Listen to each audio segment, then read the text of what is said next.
active and registering to our meeting. So up to yesterday, we have checked that it was about up to 200 participants or interested scientists who wanted to attend today's meeting, which is great, of course. And later, as already highlighted, we will have an opportunity to publish the recording. Let me briefly guide you through the today's agenda, which consists of 3 parts, actually. You had quite earlier enough an opportunity to take a look at our agenda. Of course, it was published by ERC, but let me still go through the 3 blocks of today's meeting. Our today's meeting will last for 2 hours, and we will have opening remarks. Then we will have the presentations by the coordinators, and finally we will have highlights, testimonials by the ERC grant holders. So you will have an opportunity to meet and listen to the actual champions, the receivers of the ERC grants, right? And of course, we have questions and answer sessions with the National Contact Point, NCP from Georgia, Dr. Ekaterina Sanayin, right? The first, let me, with your permission, give you the outline and present the first and introduce the first 3 speakers as part of our opening session of today's webinar. Our first speaker and our first person who will introduce our today's webinar is Ms. Angela Liberatore, who is the head of the ERC Scientific Department. And she manages and evaluates, she manages the evaluation and monitoring process of the project submitted to ERC in all scientific domains, and as well as analyzes the process of ERC funding research, right? She previously, one of her highlights, for example, one of the highlights in her very impressive work experience is that she has worked on science diplomacy as well in Africa and the EU neighborhood, contributing to the ERC white paper on European governance in the negotiation of the Kyoto Protocol on climate change as well. You have also an opportunity to meet and to read more about our speakers today as you click on the hyperlinks on our today's agenda. So feel free to explore more if you're interested. We have the next speaker, Ms. Silvia Bojinova, who is from the European Neighborhood Policy. She's a team leader for Horizon Europe Association, DG for Research and Innovation in the European Commission. She has a very long working experience in the European Commission, supporting our part of the world, including other Eastern European countries, Eastern Partnership countries, and she leads the science diplomacy. She's one of the science diplomacy contact points of the unit as well. The next speaker is our Dr. Nino Inasarize, who is the head of the Horizon Europe office, and she has done a lot throughout the past years to promote the Horizon Europe events, calls, meetings, and engage as many participants from Georgia, or at least interested candidates as possible. So she's the ERC and all the NCP coordinators in Georgia, but with her profession, she's a biologist. You will see that in her biography as well, with a very long experience of managing and implementing international calls, including Tempus projects, Erasmus Plus projects, and so on and so forth. Of course, she's one of the, she is a PI as well, the principal investigator with a very well background in science. With this, I will complete the introduction of the first block, and I would like to give the word to our first speaker to introduce and to officially open our online meeting. Ms. Angela Liberatore, please, the floor is yours. Many thanks, Mariam, and all the organizers of this important and useful event. I'm sorry because I changed my laptop recently, so my settings are not excellent. So you might see me looking at strange place because I'm still trying to figure out all the settings. But I'm very happy to open briefly this workshop. I was actually still working in international cooperation with the neighborhood when the Association of Georgia was negotiated back in 2014, which unfortunately has been a special year for Georgia, as we all know, but it also contained good things like the association accord. And of course, in the European Research Council, we hope to have more participation from the vibrant Georgian research community. And my colleagues, Agnes Kulksar, who will speak later, as well as my colleague Giuliano Scalzi, did attend meetings in Georgia. In addition, of course, now to have this webinar to attract or at least provide all the information that can be useful for researchers in Georgia and host institution in Georgia to take the opportunity to apply to the ERC grants. I will not speak about ERC, all the instruments, all the opportunities, because Agnes will give a full presentation about that. Maybe just as a couple of points for attention for everyone attending the seminar. We have two instruments that are really designed to help research communities in what we call widening countries and neighborhood countries, including Georgia, to facilitate, if you like, the opportunities for researchers and host institutions that host them. And those are the fellowships programs by which researchers from for example, Georgia could join a team of a funded ERC project in any other country to get the experience, to get the networking, to see how the project goes, and so on. And we hope that Georgia will join this fellowship scheme, because we saw that their success rate of researchers who did participate in such fellowship scheme is a bit higher than for those who didn't among widening countries. The other instrument we have is a mentoring scheme by which grantees or former panel members, you have 3 of them speaking to you today, but there are many, many more. So thanks to them, of course, for participating, but the pool is even much bigger. And this is, in fact, to provide mentoring for researchers who would like to attend, to participate. Maybe it's their first time, maybe they are used to other instruments than European ones or ERC specifically, and those are opportunities. As you know, Georgia can host researchers, so this means that host institutions in Georgia, we have, I think, only 2 Georgian researchers, but they are not in Georgia for the time being. Host institution in Georgia can host.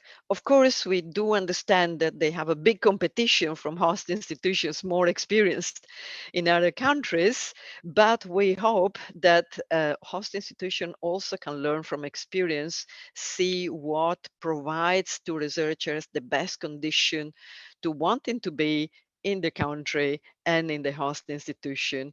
And we all know that researchers are mobile. This is very, very important. It's part of our experience. It's the community that always have been crossing borders for centuries. But we also know that we also all would wish to participate in the research endeavor of our countries when we can, when the conditions are ripe for that. So we hope that those 2 instruments can be of interest, can be used. And of course, with this information event and others in the past and in the future, we will see more Georgian researchers and host institutions participating in ERC.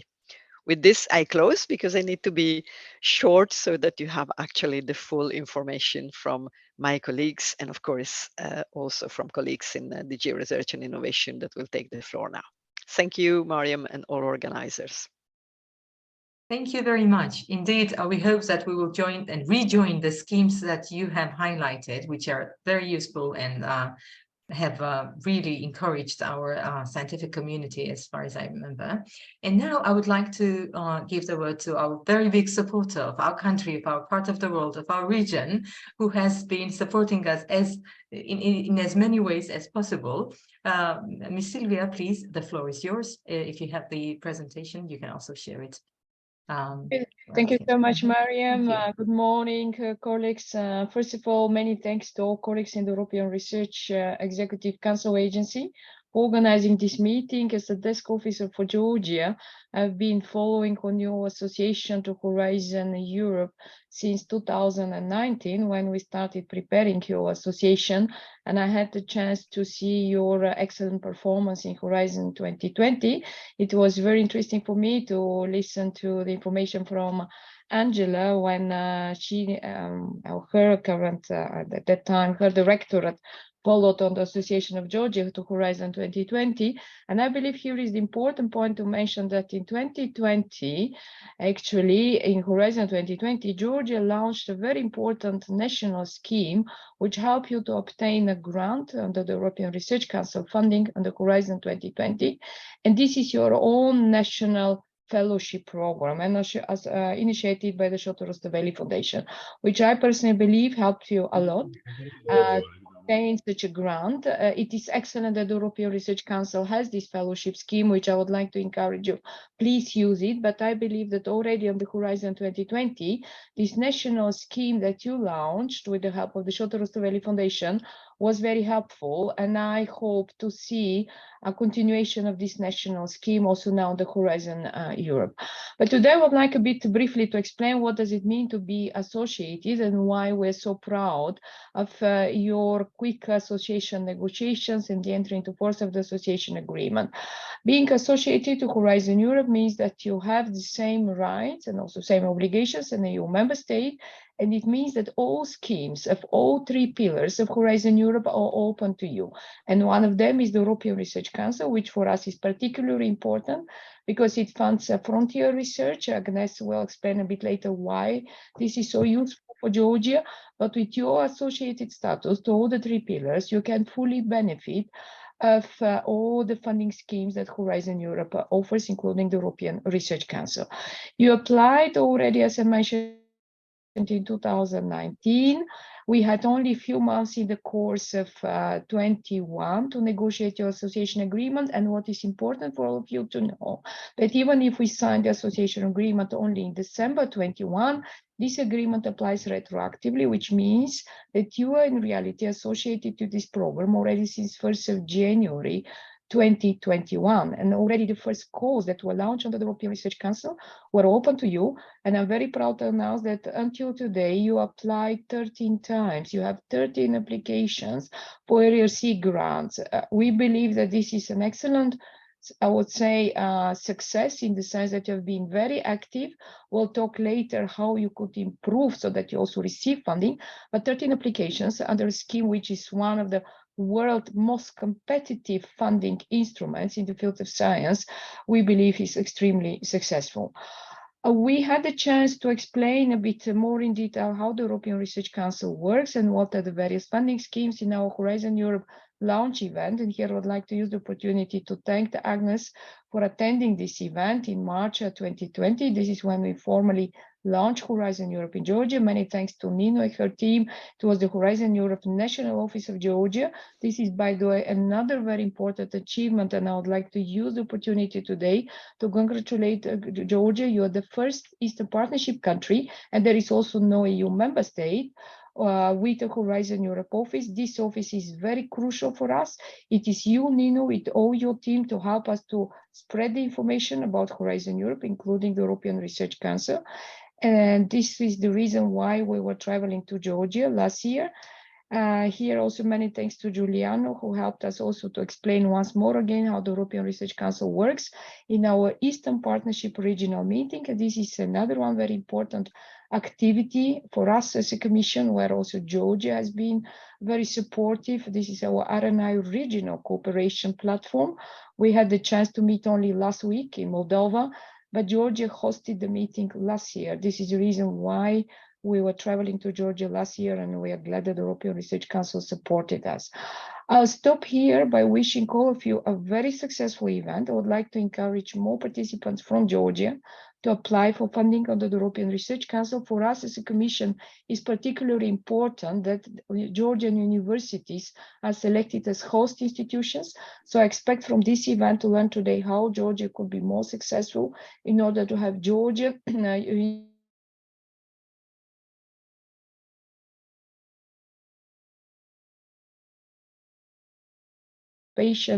in course under the European Research Council in our annual joint committee meeting. This time it will be hosted by us, the European Commission, and many thanks in advance to our colleagues in ERC for joining us for this meeting as well. I'll be able to stay with you today for 1 more hour, but I'm looking forward for your questions and of course looking forward for all presentations. Many thanks colleagues for inviting me and thank you so much. Back to you.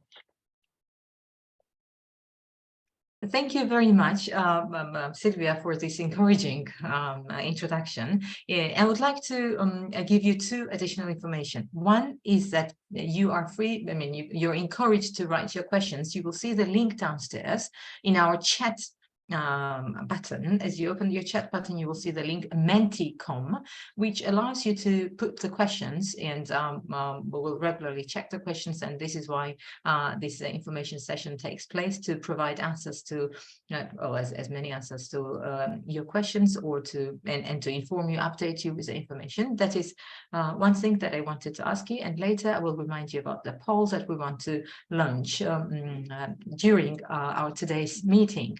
So please, you're strongly encouraged to click the link menti.com, put your questions, and we will come and ask our coordinators and our marvelous guests and speakers to provide answers to them.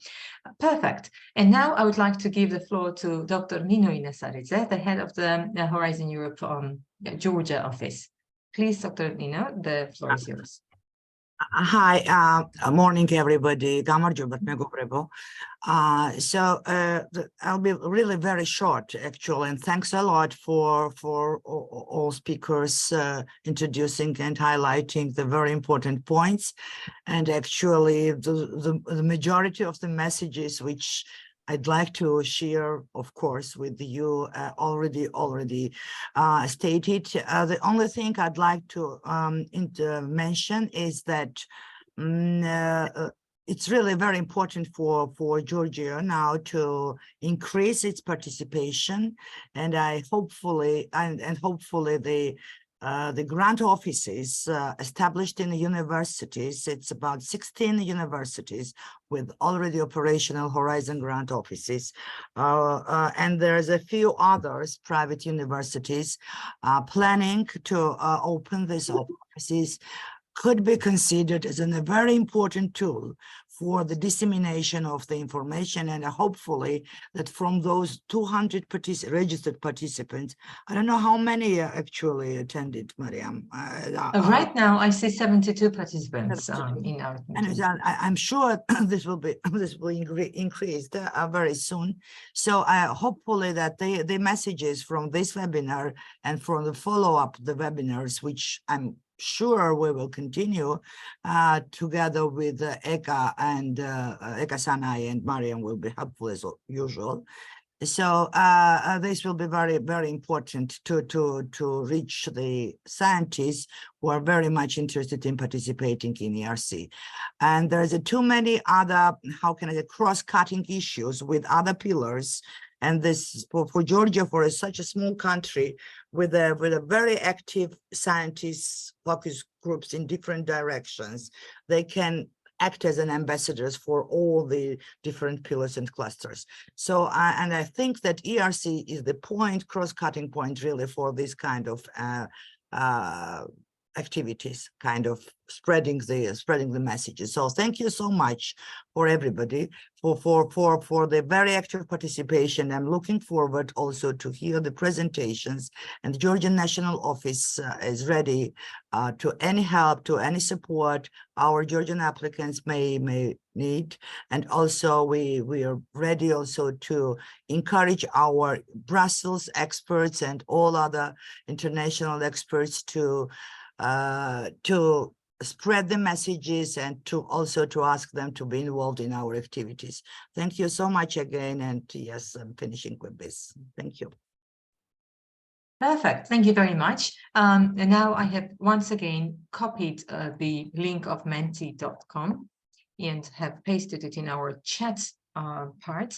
And with this, I will soon give the word to Agnes. But once again, I would like to remind you, my dear participants, that the YouTube link, the YouTube channel of ERC includes number of information sessions and information days and amazing resources about ERC grant schemes as well. So I would also encourage you to use already conducted other information sessions, recordings of the sessions as well. So just wanted to make sure that you were informed about that. And now I would like to give the floor to Ms. Agnes, who has been the coordinator of Multi-Investigator Synergy Grant, one of the flagship projects of the ERC since its beginning. She has experience in coordination of various individual grants and different ERC grant schemes as well. Her duties includes the preparation of submission system for the applicants and ensuring the proper implementation of the evaluation process. So Agnes is the right person to ask any question about the grant schemes and of the ERC and the application process. One of her essential tasks is to help applicants and experts to ask questions and provide answers to them. Once again, you will see her brief biography in our today's agenda as well, but you will also see a number of information days and webinars conducted by her on the ERC YouTube channel. All right, so I would like to give the floor to you now, Agnes, please. Thank you very much. And I'm very pleased to again see some of you that I met earlier, and really thank you for this invitation. But before I start speaking, actually, I would like to launch the poll. So we designed a very short poll so that I can tailor my presentation live to what you are actually knowing about the ERC. So I have just launched the poll. Super. I hope so. Perfect. Okay. So it would be good if you could complete these questions and then submit. So in the fifth question, maybe you will see them afterwards. Maybe you can expand a bit if you have ever applied to the ERC.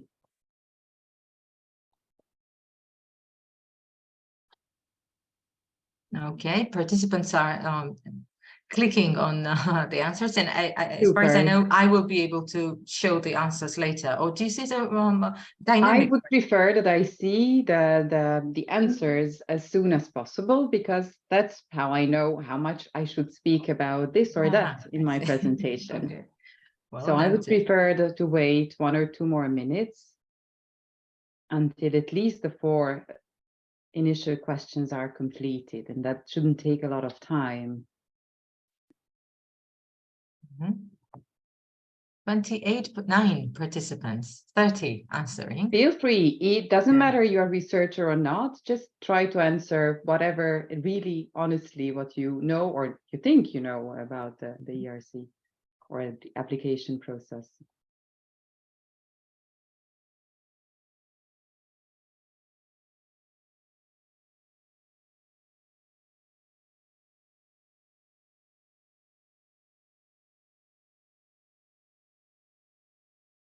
Oh, thank you, Laura, for posting this link on YouTube channel about the series of the application process as well. You can also see that, dear participants, in our chat box.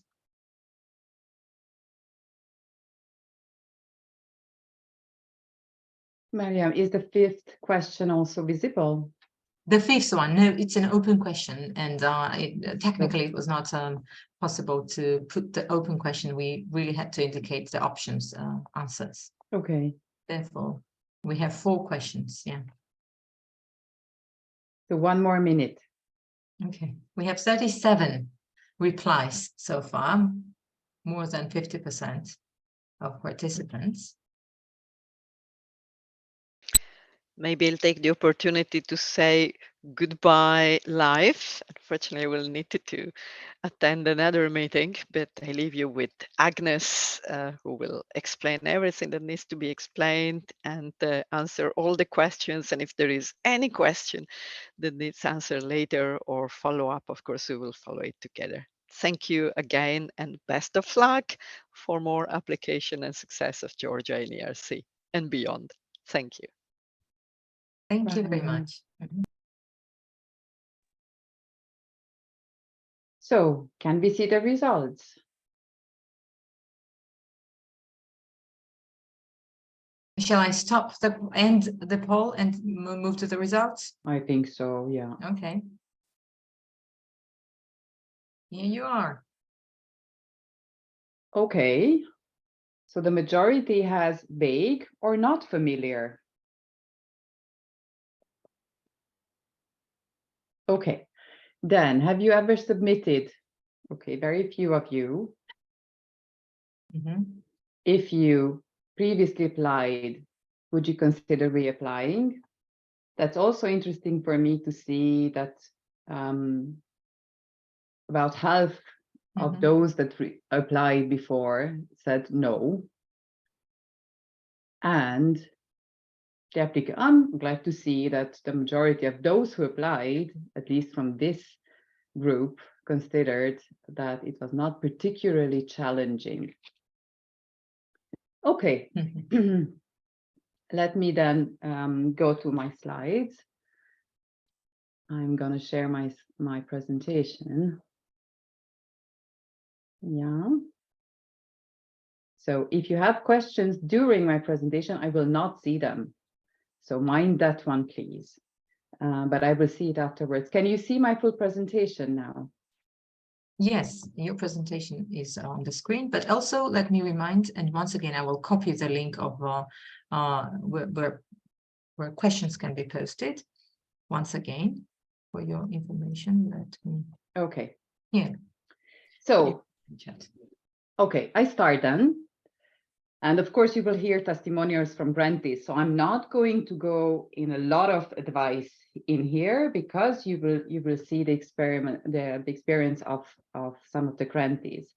But I will present of how we are structured, what we are doing, what are the grant schemes, so that to make you think of whether you can apply, to a bit judge whether you are eligible to apply to the call where you think of applying, and then to give you an indication about the changes that are upcoming. So this will be a work program of the 2024 that will be launched this summer, mid-July, and it will contain quite a number of changes actually to previous years. So it's good to know how to tailor your proposal.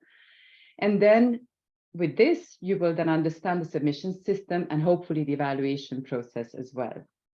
So basically, as Sylvia also mentioned, and you may know, you are completely eligible to participate in all our funding schemes because you are an associated country to this program. And ERC is part of this program, of course. We are having, for the 2024 work program, about 2.2 billion euros to spend. Now, how are we doing this actually? Our governance is quite unique. We have a council with 22 very prominent scientists that are guiding us. They are defining the policies and they define what type of funding, what type of calls it's good for the research community in the world, in Europe especially. So they come up with a strategy. And then that's where Angela and me work. That's the ERC executive agency. We are implementing these calls. We are providing feedback to this council so that they know how to take an informed decision. Now, what we are giving actually here is we are funding frontier research. What do I mean by frontier research in that sense? It's a type of science where you can think of pioneering proposals addressing new and emerging fields in research, or multi or interdisciplinary proposals that cross the boundaries of different fields of research, or they are proposals that are introducing unconventional, innovative approaches. And the way we are doing this is that what The only thing that really matters here is the quality, the scientific excellence of the proposals. And this is how the evaluation questions are also put together. So we are supporting individual scientists. And I put here no consortia. And this is even valid for that call that I'm leading, which is the Synergy Grant, where there's a small group of people applying. But that's a group, a very tight-knit group. It's not a regular loose consortium or big consortium that applies for our grant. We have no predetermined subjects, no political guidelines of what should be funded and what not, what is interesting or not in science. No, it is whatever you consider it's important for you as a science in all fields of science and scholarship.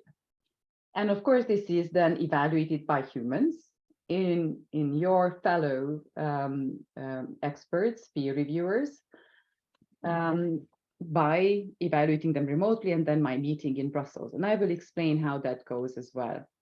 So why would anyone apply for ERC? Why would you apply? It's because it really helps your scientific dream come true, because you can work on the topic of your own choice where you think you can excel. For individual grants, it's a complete financial autonomy for 5 years. In the case of Synergy grants, it's 6 years. You can negotiate the best conditions with the host institutions. When you are applying, in fact, the host institution has to provide a letter of support, which also explains and sets out their obligations towards you, towards employing you, and what they have to ensure that you can carry out your research with the team that you want. And because you have a significant amount of money, and because you have a long grant, you can attract very good team members or further collaborators in the world. And one of the essential traits of the ERC grants for any principal investigator, so principal investigator is the person who actually gets the grant, not necessarily the team members. It's the PI, it's the main person to whom the grant is awarded. These grants are portable. So for whatever personal or work reason you want to move within Europe or another associated country, you can move your grant. And of course, it's a possibility to have additional funding. So what do we offer? So we have 3 individual grants, the starting, consolidator, and advanced grants. And the first one is for more junior researchers that gain experience between 2 and 7 years after their PhD. And I will go to eligibility to see what are the documents that you need to prove that you are in that window. And then starting grantees can ask for up to 1.5 million. Consolidator grants who are a bit more experienced researchers, they can ask for 2 million for 5 years, and advanced grants 2.5. And all these people can ask for plus maximum 1 million euros for various items. If you are interested, I can go further in details. It's very well described in our work program. For example, if you move your grant from outside of Europe to Europe, or if you want a big research equipment. In the case of Synergy grants, as I said, this is a very small, tight-knit group that can be of any career stage. So neither for advanced grants nor for Synergy grants, we are not requiring documents to prove whether you have a PhD and when you had it, or any extension on eligibility window. That doesn't matter. You are choosing which career stage or how you're presenting your CV, and the whole group is evaluated. So in the case of Synergy grants, these are grants that run up for 6 years, and you can ask for about 10 million euros. Now, for all these grants, you have to spend some time on the project. As you can see in starting grants, you have to ensure that in your working time, 50% of your working time can be dedicated to the project. In consolidators, 40%, advanced grants, 30%. For Synergy grants, each PI has to dedicate minimum 30% of their working time. And all these PIs will have to spend minimum 50% of their time in Europe or associate country. Now, in the Synergy grants, one PI can be based outside of Europe, and they do not have to comply with this requirement, so they don't have to spend time. And then there is the proof of concept grant, that in fact, you can apply for it only if you have already a running ERC main grant. So one of the 4 types of grants. So this is an opportunity to apply for it, regardless of where you are in the world when you apply. The only thing to keep in mind is that your host institution, so the institution that engages you, have to be in the EU or associated countries. But your team members can be in a different institutions. So for example, if you have a double affiliation, even if you're Georgia, you have to choose one that engages you, provides you the host support letter. And if you have team members in another institution, but they belong to you, they work with you on your project, you can include them in the grant as well. Eligibility. So if you're a junior researcher, 2 to 7 years, or consolidator, 7 to 12 years after getting your PhD, make sure that you're eligible. So there is a window that it's measured from 1st of January of the year of the call. And here I emphasize the year of the call. So when you are reading calls like Starting Grant 24, Consolidated 24, or Work Program 24, it does not mean the calendar year. It means the work program under which they are published. And I mentioned already that the Work Program 2024 will be adopted this July. So it's in 23. So therefore, when you are applying, just make sure that the eligibility window is measured according to the year of the call. So 1st of January 2024, you count backwards. Very few of you applied. Nevertheless, check whether you can reapply or not, because it depends on the score that you received in your previous application. Yeah, the scores that are given out by the ERC are A, B, C. In step 1, if you receive a C score, you may not apply for at least 2 years afterwards. Make sure that the time commitment is respected and it's specified in the project, and that it's specified how much time you work in the EU. I'm mentioning this because even though you are affiliated to an associate country or a member state, you may have field work that it's not in the EU. So be careful with that. Now, there was an important change starting from the work program 2023. So this is the work program under which we are working now with its evaluation for all types of grants now. It's that we are looking now for the date of the successful defense, the certified date of the successful defense. So it's not every country issues different PhD documents, and many of them have a date, when this diploma was issued, but they are not necessarily coinciding with the time of when you defended your PhD. And so we have to have this certified date. If you do not have it on your PhD diploma, then you have to ask for a written confirmation from the awarding institution. Now, there are situations when this can be extended and you can see it on your screens. And of course, you will get this presentation afterwards. So you can check whether, for example, you were on paternity leave for half a year and you want to extend your window, you should do that. And I mentioned here that we see no lower success rate for those people who apply for extension. So don't be shy in asking any extension to your eligibility window. Just when you are ready with your project, apply to this grant, to the grant type that it suits you. Now, this is the tentative call calendar. It's on our website too. Nevertheless, check again the work program 2024. That's the legally binding document, not necessarily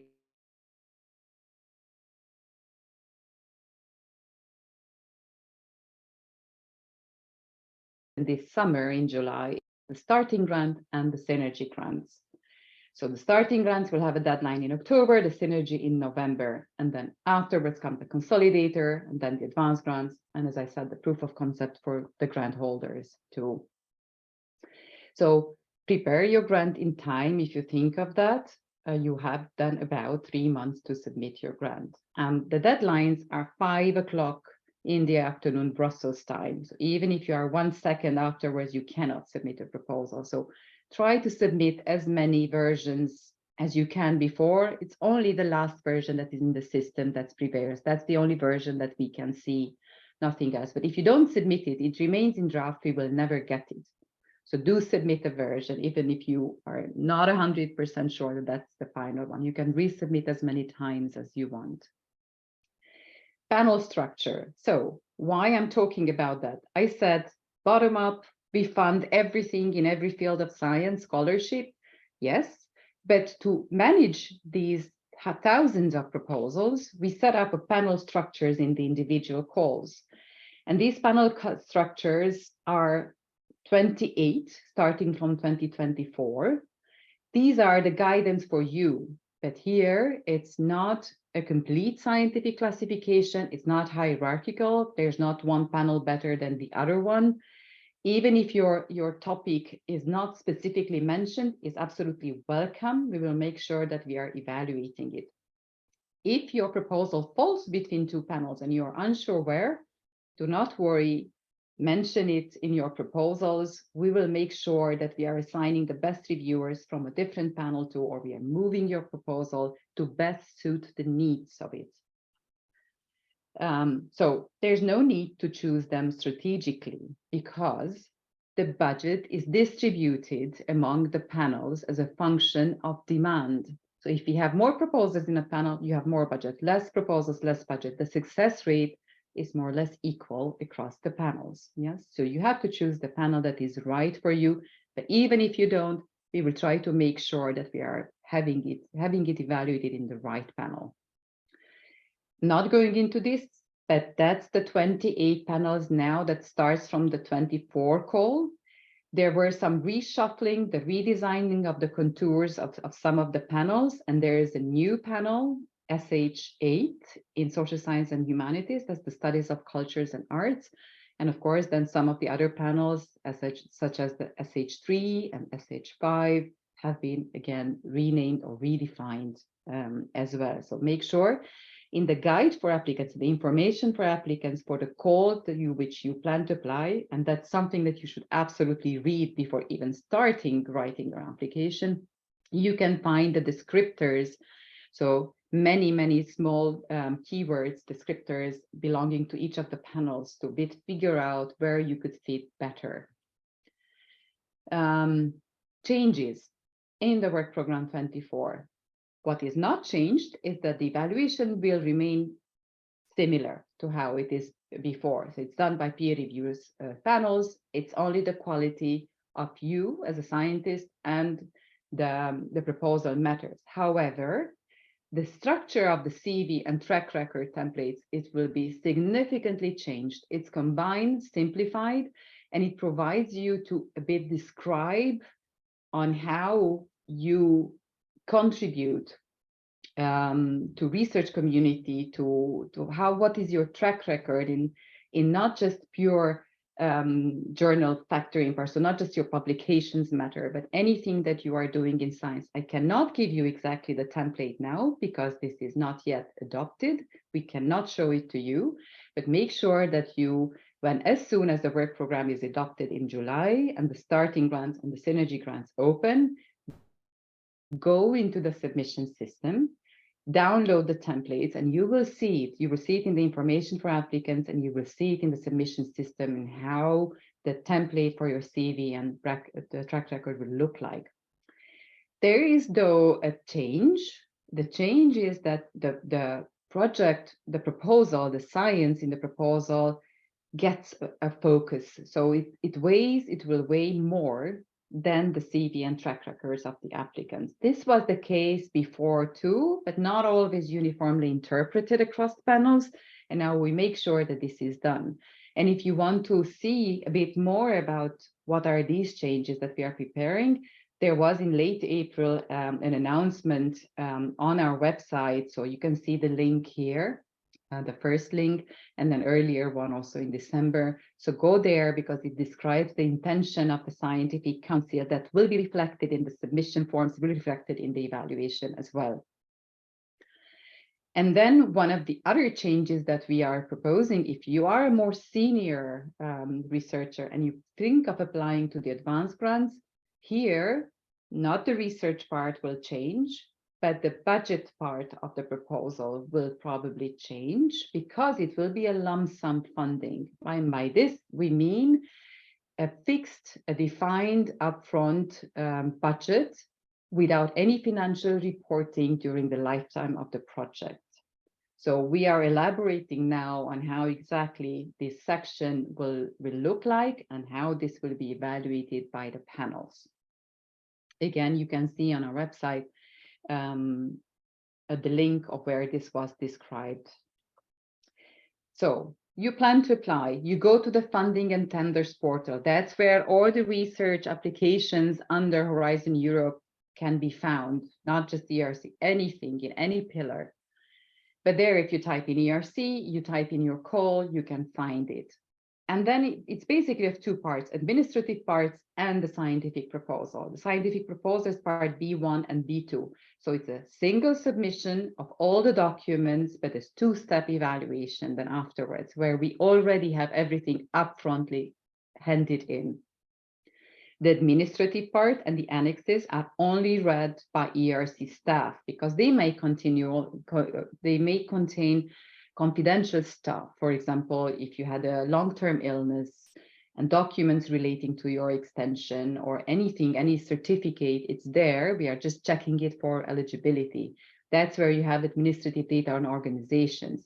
That's where you define the budget as well, but this resources section will be evaluated together with part B2. So when you are submitting, basically, part B1 is evaluated in step 1. Part B2 is not seen by the reviewers, and only if this part B1 goes to step 2, that's when together part B1 and B2 are looked at together. So in part B1, that's where you will have the new updated template for the curriculum vitae and track record that you would need to check as soon as the work program is adopted in July. Evaluation, just the quality, the excellence of the project and of the principal investigators matter here. And how would you know how they judge it? Go again in the work program or in the information for applicants and read the evaluation criteria, read the questions that the reviewers have to find the answers in your proposals, and then you will understand what they are looking for. The questions do gather around this groundbreaking nature, the scientific relevance and scientific approach, methodology, and then about the principal investigator on how good they are. Briefly, the evaluation. So again, every document submitted once, but it's not seen at once. Panel members, so in these 28 panels, you have about 15, 16, or maybe more panel members in each of the panels. They only look at these 5 pages plus your CV and track record. They evaluate it remotely, then they meet in Brussels, and then they will judge whether the proposal can go to step 2 or whether the proposal is rejected. And we have a new category here in the work program 24, which is not relevant for your evaluation, but it's relevant for the reviewers and when you will get the score and for the eventual resubmission afterwards. And if it goes to step 2, that's when you are called for an interview. In individual grants, that is a remote interview where your part B1, B2 are together with the proposal budget evaluated by these panel members who evaluated it in step 1, but also external remote referees who are usually, they're not paid, and they are very experts in the exact field of your proposal. So you are getting, yes, you're getting a significant number of reviews in step 2. And then again, in this panel meeting, they interview you and then they decide the scoring. And after every step, you get a feedback from us whether your proposal went through or not. And if you, in step 1, if you didn't go through, you get the individual reports plus the summary of the panel meeting of a decision of the panel. In step 2, everyone gets their full evaluation reports. Synergy, I'm not going into details. If you have questions about it, come to me. Afterwards, ask your question, really feel free. But here, what is needed to know is that you are not submitting to a panel. You are just choosing keywords, you are writing your documents, and we decide then in which panel the proposal goes. There are no 28 panels. At the beginning, there's only one panel, and then later on in the process, in step 2 or step 3, then that's when basically we form 5 panels to deal with the remaining proposals. The difference is also that all PIs of the group have to come to Brussels physically for the interview. These are the dates for the current synergy process. So you can see that we are now in the middle of the step 2 evaluation, having a panel meeting in June and then the interviews in July. And what is just nice for me to see that we have a synergy grantee of Georgian nationality who's working in München, who got funded in the Synergy 2022 grants. So my last slides, it's to give you just some tips for preparing your proposals. As I mentioned, be very familiar with evaluation questions when you are writing your proposal. Remember that in step 1, the generalist panel members only see the 5 pages plus your CVs and track record. So in step 2, they see both part B1 and the 14 pages of the B2 and the resources. So make sure that the two, especially the second one, the part B2, it's not a repetition of the part B1. So in the short proposal, of course, you have to ask your questions of how interesting, challenging, ambitious your research is, how realistic it is. Be very clear and concise. They are generalists. They're not necessarily exactly on the topic of your proposal. They may be, but not all of them. That's in step 2. So there again, make sure that you're elaborating more on the methodology, because in step 1, in part B1, only the feasibility is judged. However, in step 2, the detailed work plan, the methodology, is looked at very much in detail. Then explain the involvement of any other team members, any other group that you bring into the project, and of course, justify the resources. Panels may ask you about the resources when you have the interviews. So the budget is not distributed among the scientific panels based on hierarchy or preferences. It's just based on demand.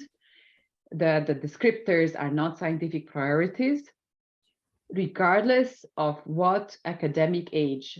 Starting consolidated advanced grants, it's not linked to that. It's not linked to your extension. And the publication record, it's definitely not decisive. It's less and less decisive, I would say, than it used to be in the ERC. And the other thing is that host evaluation, it's not an evaluation criteria. It doesn't matter whether you are from Georgia or from Cambridge or wherever else, it's not evaluated at all. It used to be 10 years ago. We got rid of it, and really the panels do not look at that one. Consult the documents, look at the funded projects in your field. So once you figure out about in what panel you can submit, go on our website, check out what are the funded projects in your field, what type of research, what type of CVs you can find, register early, then afterwards. Have all your documentation, the PhD documents, the support letter from your host institution. If you cannot find the answer through your NCP, through the guidance documents, then do write us a question. We will reply to it. And of course, if you are in a collaborative grant like the Synergy grants, or if you have multiple partners belonging to other institutions in your proposal, then make sure that you're getting your written consent. We are not looking at it, but have it ready. You have to have that. And as Angela mentioned, again, you will get these slides. We have the visiting fellowship and the mentoring initiative. I hope that Georgia will see the value in this and can subscribe to this, because of course they have to put money into this as well, because it's the national regional authorities have to then provide all your salary and travel costs for those fellows that will go to the labs of the ERC grantees. What we are seeing, as Angela has seen, that the success rates of these potential applicants that apply for these visiting fellowships is higher than those of the widening grantees, especially for very young ones. So you can gain substantial insights when being in the lab of an ERC grantee and how they work and how they prepare a grant. And of course, you have to then commit that you are writing an ERC grant. And that's the mentoring initiative. This is very new. We do not have yet any feedback on how successful or not successful it is, but certainly we have a good pool of ERC grantees and former panel members who could serve as external mentors. So I hope that again, the Georgia National Office can think of subscribing to that to help you better write and better prepare for the submission of the ERC. So that's it from my side. Thank you for your attention, and I will stop sharing. So in case you have questions, just feel free to ask me. Thank you very much, Agnes. We have some questions in the chat as well. One of the questions from Batumi by Mr. Malfaz Nakashidze, and we also had a question by Ether about the application process. I don't know if you see the chats. I see the first one, that I'm a Okay. first-year PhD student. No, you cannot apply to ERC. Mhm. As you are not yet there. So as I said, you have to have your PhD degree awarded and then have experience of minimum 2 years, between 2 to 7, to be even eligible to apply for a starting grant. However, there are other types of grants in the EU that you can think of applying. There is the Marie Curie Skłodowska actions and other types of grants that are for even earlier career scientists that you can think of applying, but not ERC. So for ERC, you have to have your PhD plus minimum 2 years to even consider applying. Mhm. Okay, and we have the question from Mr. Malfaz Nakashidze, and before that, can I also, or after you reply to Mr. Nakashidze, could you elaborate a little bit more about resubmission, because you have mentioned, don't worry about the application process and the deadlines. I mean, make sure that you definitely submit your application before the deadline, and don't worry because you have chance to resubmit it again. That was what I understood from one of the phrases that I have heard during your presentations. Could you elaborate a little bit more about resubmission as well, and then also Yes. Mr. Malfaz's question? So from the poll that you had at the beginning, we saw that you had very few applications, but even fewer of those consider reapplying. So I wonder why people do not wish to reapply. What we are seeing that the reapplicants are more successful than the first-time applicants, because the reviews provide a very significant input of what was weak in your application, why you could apply again, why you should apply again, because even if you don't get an ERC grant, it's a process of thinking, of putting your research aims down on paper of what you want to do in a medium long term. So you can improve based on the feedback of research of the reviewers, and it's even more if you pass to the step 2, because you get even more insights from the reviewers. Now about the resubmissions, again, the resubmissions for next year and the year after, it will depend on the score that you receive in the current evaluation. So if you are getting an A or a B score, you can resubmit next year, not necessarily the C score applicants.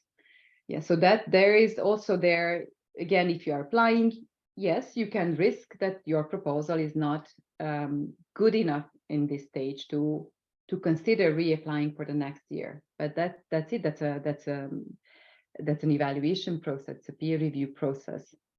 But what I want to say here is I'm encouraging people to consider reapplying, because it's a learning process on how to write applications, and that's where a mentoring initiative or visiting fellowship participation can also help in how to better, and getting certainly feedback from your peers, your colleagues in your institution, or in your field when you're writing a proposal can also be very valuable when you are putting it together.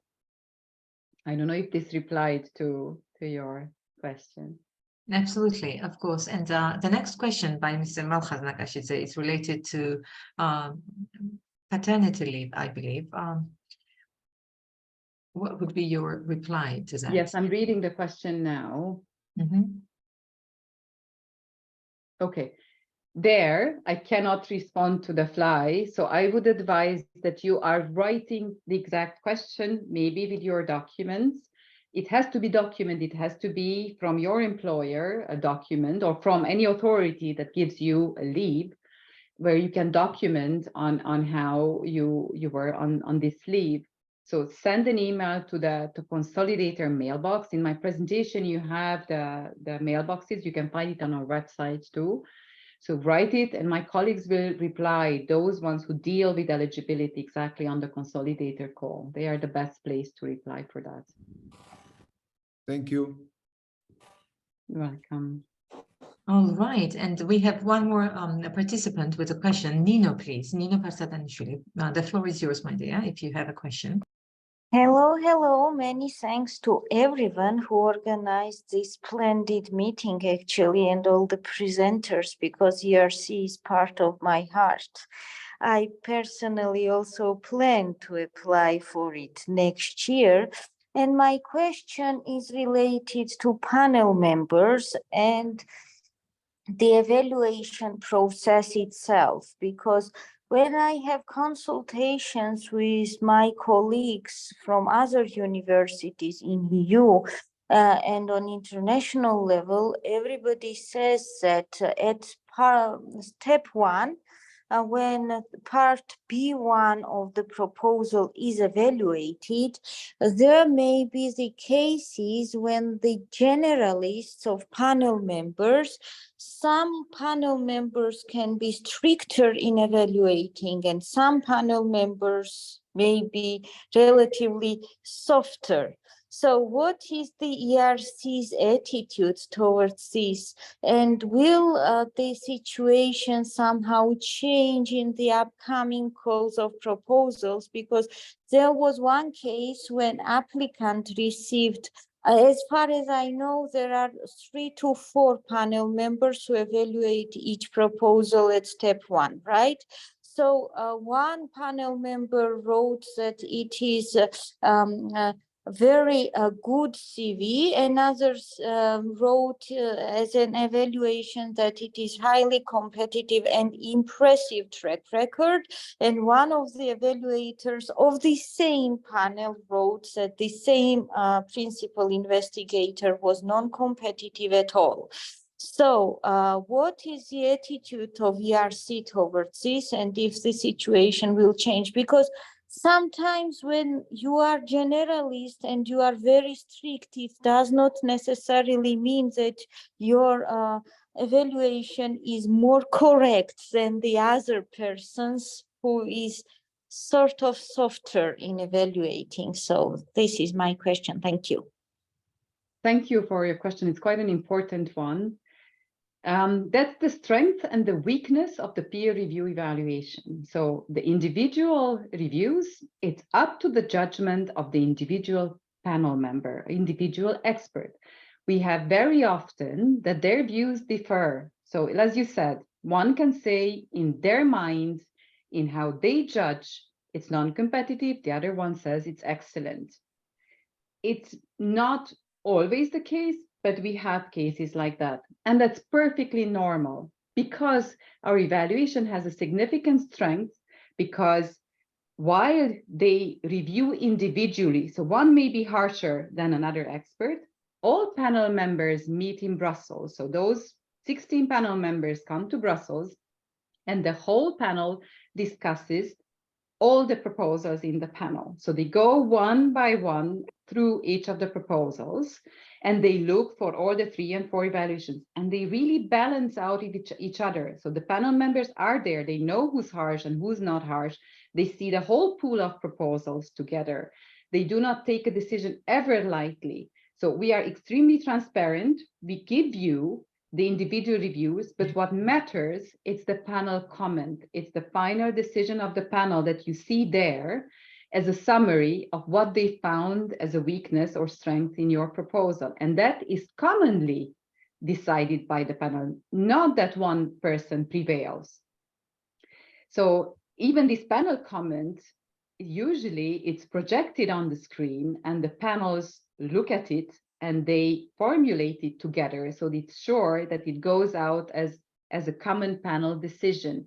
So while the individual reviews can vary, and that's good that they vary because it's a lively discussion in the panel meetings, the final decision, it's very consistent. So they do really compare all the proposals together and they really balance each other out. And that works quite well. Thank you very much. I see that there is a question in Menti, but I do not, I don't see it. So if you can read it out for me or post it we'll here. do that. Well, as soon as we check it, we will read the question. Mr. György, if you have, if you could also copy here or just raise your hand if you want to, that's also fine with that. Okay. Thank you very much. Before the other questions are given. Oops. I'm sorry, Mariam. I think I am trying to share the questions, but I don't. Yeah, we can see your screen right now. But not questions, right? No, not questions. Okay. But I've seen, so one of the question is on the paternity leave from what I've seen. So that's again, that was just the write final your one. question to our mailbox and then, but be specific when you're asking the question. Yeah. Exactly. Explaining it a bit further and then we look into it and we get back to you. Okay. And the other question was about 50% of time, whether you have to actually spend it in Europe. So again, Georgia is an associated country. So if you plan to apply with the Georgian host institutions, you don't have to go anywhere else. It is fully, you will be spending 50% of your time, unless maybe if you want to go to China or I don't know, Australia or whatever, that's a different matter. But yes, the 50% of the time during the lifetime of the project has to be spent in an EU or an associated country. With the exception for synergy grants where one PI can stay in their home country, which is outside of Europe for the whole duration of the grant. They do not have to comply, but for individual grants, starting consolidated or advanced grants, they have to comply with this requirement that our offices are checking that you are spending half of your time throughout the project in Europe, in a member country or associated country. Thank you very much. Dr. Marnishadashuli, you have raised your hand. No, okay. Sorry for that. All right. If there is no question, I would like to, with your permission, I would like to show the resources that you have highlighted, Agnes, in your presentation, just to make sure that it's right, quite visible. As you go to the ERC website and as you click on apply for a grant part, you will see each of the grants and the description of each of the grants. Now, here the speaker highlighted about the importance of work program, and I will show you the work program as well. But before that, you have brief descriptions and, highlighted texts from the work program right in every section of every grant, including the timeline. Let me scroll down it a little bit quickly, but you have details of every grant scheme, including the description by some of the grant holders or coordinators, as you can see. And here you have, for example, the documents, including the ERC work program videos, as I said, evaluation panel. And I was looking for the timeline, exactly. So the time frame of starting grant, for example, starting grant 2023, where you find the deadlines and potential results and upcoming next steps of each of the grant scheme, including starting grant or consolidated grant and so on and so forth. And as highlighted as well, Mr. Malchas can email particularly to the consolidators grant to receive an answer on his very particular question, to be honest. Okay, and Laura had also put the comment in our chat box. exactly, but pointing out to exact mailboxes. And it's very important, my dear participants, to make sure that you send your questions to exact grant scheme and to exact mailbox that is indicated right here in the chat box. If you have question in Consolidators grant, you have that team, in SATI grant, a different team, and so on and so forth. Okay. Any other comment so far?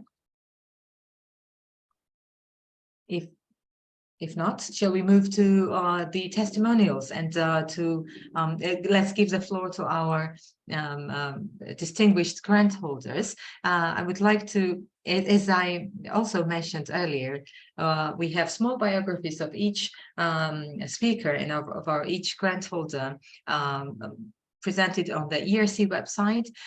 Dr. Inat Segev, who is in biology and geology, received her degree from Hebrew University of Jerusalem, and then at the same time she completed postdoc in both Harvard Medical School and MIT. She has a really impressive research work, and among many of the highlights, I would like to show you as well her group in Weizmann Institute of Science in Israel. Let me just quickly show you the group because it was rather impressive to see the frontier research. Here it is, the bio and geo journey through microbiological interactions in the Institute. And as mentioned, you will see her project and her biography description on the ERC website as well. Perfect. Dr. Inat, the floor is yours. Okay, thank you very much. I also love the webpage with my group. Yeah, it's a really impressive work that you're doing with a perfect sections on the web as well. Accessible, informative. So thank you so much for hosting me. I'm going to share my screen, and I will try to briefly talk about, my science, because I realize that there are probably many different backgrounds here among our participants. And you just let me know whether you can see the presentation. Oh, good. Okay. Yeah, awesome. Perfect. So this is just the opening slide from my ERC interview, just so you know a little bit who I am and what I won the grant for. So the title, the brief form of the title was The Biogeochemistry of Algal Bacterial Interactions. And the project is somewhere at the interface between microbiology, including molecular work, genetics, and earth sciences, specifically geochemistry, with a very focused attempt to take microbial interactions, specifically interactions between microalgae and bacteria in the ocean, understand them, and then understand how they influence biogeochemical cycles, the cycling of carbon, oxygen, sulfur on our planet. But that's going to be, I think, the only science I will talk about. And what I try to do is structure a presentation according to some of the highlights that Georgie actually suggested. So I'm going to tell you, and this is all from my perspective. I won last year the starting grant. And I will tell you my view about the proposal preparation, about the type of support that I received, the challenges that I experienced, how I prepared for the interview, and we'll wrap up with some personal advice. I will apologize in advance. I will stay here about 10 to 15 minutes after my presentation just to see if there are any questions in the chat, but then I will have to run to give another presentation. Okay, so I'll start with my experience during the proposal preparation and the application procedure. And this has been my experience, but I'm offering here some insight from many different conversations that I also had with other colleagues here in my institute and in other institutes. So I think the major thing that one needs to take in advance is to think and distill ideas way in advance. I think Agnes said that this is a process of defining who you are, what your science is, and specifically in the ERC, where you have to address a broad audience of non-expert and expert reviewers, everything has to be very precise and very concise. And this is why generating a very early draft has been extremely beneficial for me. So I actually started working on my ERC more than a year in advance. And about a year in advance, I had the very early draft of my B2. That's the longer version that eventually goes to the experts, right? That's the full proposal. And when I had that very early draft, I was, of course, in love with it. I thought it was, you know, a perfect pitch, a very important topic, very precise way of addressing it. And then I found colleagues that could poke holes in this draft, meaning colleagues that could tell me what are the caveats, what are the weak spots, what is less understandable. And I think that was really crucial because as we are writing our science, as we are engaged in our science, it's often very hard for us to see when we use jargon, when we're not aware of it, when we offer all sorts of phrasing and ideas that are not that understandable for a broader audience. I have to say that after I found the colleagues that could poke holes in my proposal, it changed quite dramatically. So that was a very important step. And I think another very important part of the preparation was actually realizing that aside from the main proposal, the B2, which is the longer whole proposal, the B1, which is the shorter version, actually each part of the application, for example, your track record, is also an opportunity to tell your unique story. So all the parts of your application can actually be used in a very synchronized manner to say who you are, what your uniqueness is, and what novelty you bring to the table. And I think as you start early, you can actually stitch and tailor all these parts together. Okay, what type of support did I receive from my institute and other ERC grantees? So the grant office is really instrumental in this process. And you heard Agnes's presentation with a lot of details that, you know, you will not remember because you heard it once. And there are so many different regulations and things to adhere, and things change. So for example, the new regulations regarding your PhD diploma, I had no idea, and there was no way I could, you know, follow these new regulations. Your grants office is your contact point. So if you're unclear about something, if you are confused, if you're not sure, do I need to fill this in my application or not? I suggest don't waste time, right? Because there's a lot of information out there. Just contact your grants office or any official contact point. They will solve it to you in the most reliable and fast manner. The other very important support that I received was actually from previous ERC grantees. And I wrote here, grantees that get the spirit of the ERC.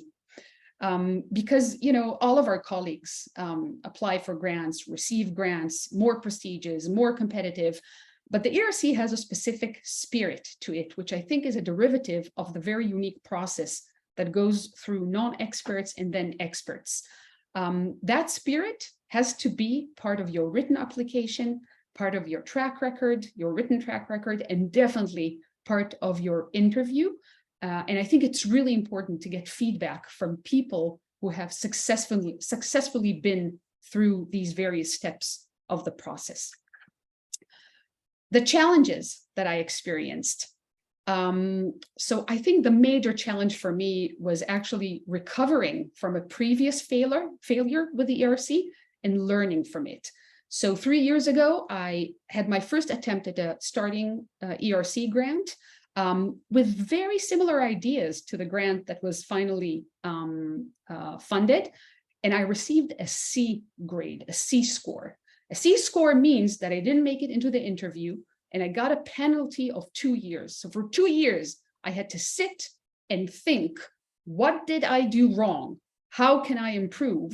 And not get discouraged, right? Take it as a learning experience, learn from it.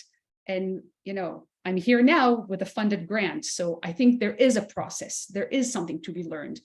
And I think the two critical things looking back that dramatically changed between the first submission and the second submission of my ERC grants. My first submission, I was accompanied by very positive and friendly reviewers. So these are great friends, great colleagues that told me how interesting my proposal is and how wonderfully written it is. They did not poke holes. They did not show me what are the caveats, what are the weak links in my proposal. And I think the proposal was not good enough for the ERC. I think the ideas were great. I love them still. I'm pursuing them. But I think the way it was written, the way it was offered, was not good enough to pass a non-expert and expert panel. And so I think the biggest lesson that I've learned, not only for this grant, but for many others, is you have to contact critical reviewers. You have to have a network of colleagues that will have the time and the proper insight into your proposal, right? Because you need to hear criticism in order to improve. That was my main lesson. Okay, if you made it through the first step and you are invited to an interview, I think that requires also quite special preparation. The length of the interview changes between panels. My interview was 10 minutes, and that is a hard stop of 10 minutes. So you really have to be extremely well prepared, both for the presentation and for the question part. The questions are asked by panel members that usually present questions of their own and of the expert reviewers that actually scored your B2, your full proposal. And so to prepare for my interview, the first thing that I did is I asked some senior members of my lab to go through the B2 and write the nastiest and most critical questions that they can. So I had a list of questions that I needed to think about before I came to the interview. I did quite a few mock interviews, right? With where people timed me, where I had the setting of my office already appropriate for an interview, where I was well prepared, because you need to practice. You need to practice when you're, under stress, when you're limited with time. I started very early, when I knew I passed to the interview, I started working towards the interview, also to allow time for modification and to be well prepared. And I think, it's a very challenging experience, the interview, because you have a very short time to make an impact, right? You have no idea what are the scores of your full proposal when you come to the interview. And so you want to make the best out of these 10 minutes of presentation and 10 minutes of questions to make sure that you maximize the potential of your project to be funded. I actually put here now the 3 first slides of my ERC presentation. If we have time, I don't know how we are on time at the moment. Oh, well, we still have 40 minutes ahead of us. 14 minutes? 40. I mean, this session as a whole. We still have time. Okay, so maybe, because most of you, I saw according to the poll, have not previously submitted a proposal, perhaps I'll show you how the beginning of my interview looked like, and then I'll highlight some of the things that I think are important to remember, to note, and I think they're important for the interview, but also very important in the mindset that you have when you're writing. And so I'm actually gonna make everyone smaller, and I'm actually gonna say the first 3 slides. I remember them by heart, but it's also written here. So you go into the room and it's, hi, I'm Einat Sege from the Weizmann Institute. I'm grateful for this opportunity, and I will share my plan to understand the biogeochemistry of algal bacterial interactions.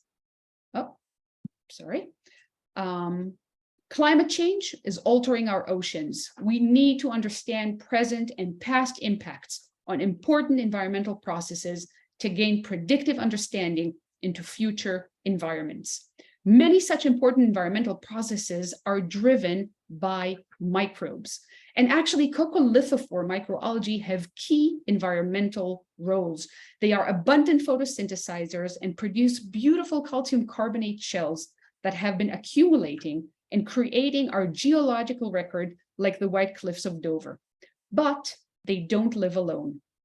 For millions of years, heterotrophic bacteria have been interacting with microalgae and influencing them. But we don't understand how they interact. If we understand present-day interactions, we might gain insight into past and even future environments. But it is really challenging to understand these algal bacterial interactions and their impact on the environment because it requires an interdisciplinary approach. And that merge of microbiology, geochemistry, and marine sciences is my unique training, which allows me to address such topics. Okay, so that was just, I gave you a little peek into the beginning of my interview, but I think what you could see is that in a very short time, I gave you the broader context, right? We're now going to talk about marine microbes. I gave you the pressing need to talk about this topic, and I gave you the unique angle that I'm going to offer with a transition of, my uniqueness. I'm interdisciplinary. I do both microbiology and geochemistry. You can also see already here that there is specific color coding, right? Because, I've seen these algae and bacteria millions of times. You're seeing them for the first time. Some of the panel members are seeing them for the first time. So whenever I have algae, they're going to be green. Whenever I have bacteria, they're going to be orange. And I think it's very important to think about the visuals also in the written proposal, because most reviewers, both experts and non-experts, have a very limited amount of time to look at every proposal. And so the visuals that you put in there should actually maximize the ability to convey a message, right? They have to be simple. They have to be very straightforward. Okay. I'm going to wrap up with some personal advice to potential applicants. 3 tips. Distill your aims and your uniqueness. Go through a process of thinking and carve your niche, right? What is your scientific niche? What makes you unique? What makes you best at what you do? Establish and nurture a network of critical colleagues. These are people who are willing to spend time, invest time in your proposals, and can offer critical advice. You don't need to hear how great you are. You need to know how to improve and prepare in advance. The more time you take, the more flexibility you have to change both the written proposal and the presentation for your interview. That's it. I wish all of you the best of luck, and I'll be happy to take questions. So I'm going to stop share. Thank you very much. It was very inspiring and absolutely amazing tips to prepare ourselves in advance, to ask our colleagues to review and give us a feedback, which we really, really encourage you, and to do these networking dialogues and sessions, and and visuals. Visuals is also very, very important. Thanks a lot. It was really inspiring, and it was also simple. The way you have presented the presentation was really with the right background and quite simple. And I see that we have a question raising hand by Nino. Please, Nino, the floor is yours. If you have a question, this is your chance to ask to Inat. Thank you very much, Mariam. I take your spirit. Our presenter was excellent in putting so difficult points in a very easily understandable manner. So many thanks. And my question goes to synopsis. So what will be your advice in structuring synopsis? Because this is something that must grasp the attention of panel members, and it is, I would say, one of the top competitive parts of the project proposal. And how then, what can be the major distinction of the structure of synopsis as compared to part B2, the longer part of the proposal? Thank you. Right. So I'm going to take your word synopsis, but I'm going to talk about 2 different things. So I'm guessing you're talking about the B1, the first part, which is 5 pages that goes to panel members for evaluation. And I'm also going to talk specifically about the abstract of that B1. So first of all, in terms of, so I talked about nurturing a network of colleagues. I think the abstract needs to have the most reviews possible, right? The abstract needs to capture interest, and it needs to be extremely understandable and extremely exciting for a very broad audience. So the most effort should go to the abstract, in my view. So as many reviews as possible, and I think many people won't mind reviewing an abstract because it's a short investment of time. Now, the B1 is actually really challenging. In my own experience, I started with writing the B2, right? I wanted to see the full picture. As a scientist, it's easier for me to think in terms of methodology, experiments, what is the logical flow of the project that I'm offering. Once I had the B2, and as I said, I had a very early version and then it transformed, but from the B2, I could then again distill, I could carve what are the really conceptually important parts that will convince a non-expert that this is important, pressing, and feasible, right? No jargon at all. If I had to use jargon, I explained, what do I mean by saying biogeochemistry, for example? I specifically wrote the cycling of elements through biological systems and earth systems. That's an example. But the B1, for me, it was much easier to think what are the really important parts that could facilitate I wanted to pass, the panel, but that was much easier to do after I had the B2. So going from a much larger body that is already written, is already laid out as a logical plan into the more conceptual level of that plan. And so I think the B1 has to be much more conceptual and give only the flavor of methodology just to show that it's doable. And all of that needs to be further reduced in the abstract, which is really, going in with a scalpel, saying in a very, very short form, why is this important? Why is it doable? And why you are the best person to do it. Thank you very much. And one more quick question. Did you have visuals in synopsis, so in these 5 pages? Yes, absolutely. But I had to think really carefully so after thinking, what are the conceptual messages that I want to convey? I had to think, what is the best visual way to support these messages? And by and large, they were modification or reduced forms of images that I had in the B2. So in the abstract, I had one image, which was a very simplified image that, was very intuitive. You could look at it and understand immediately that this is about microbiology and something about cycling of carbon in Earth. It was very intuitive. And the other, I think I had 5 figures in my B1, but they were extremely simple, so reduced forms. Thank you very much indeed, and heartfelt congratulations with this great success.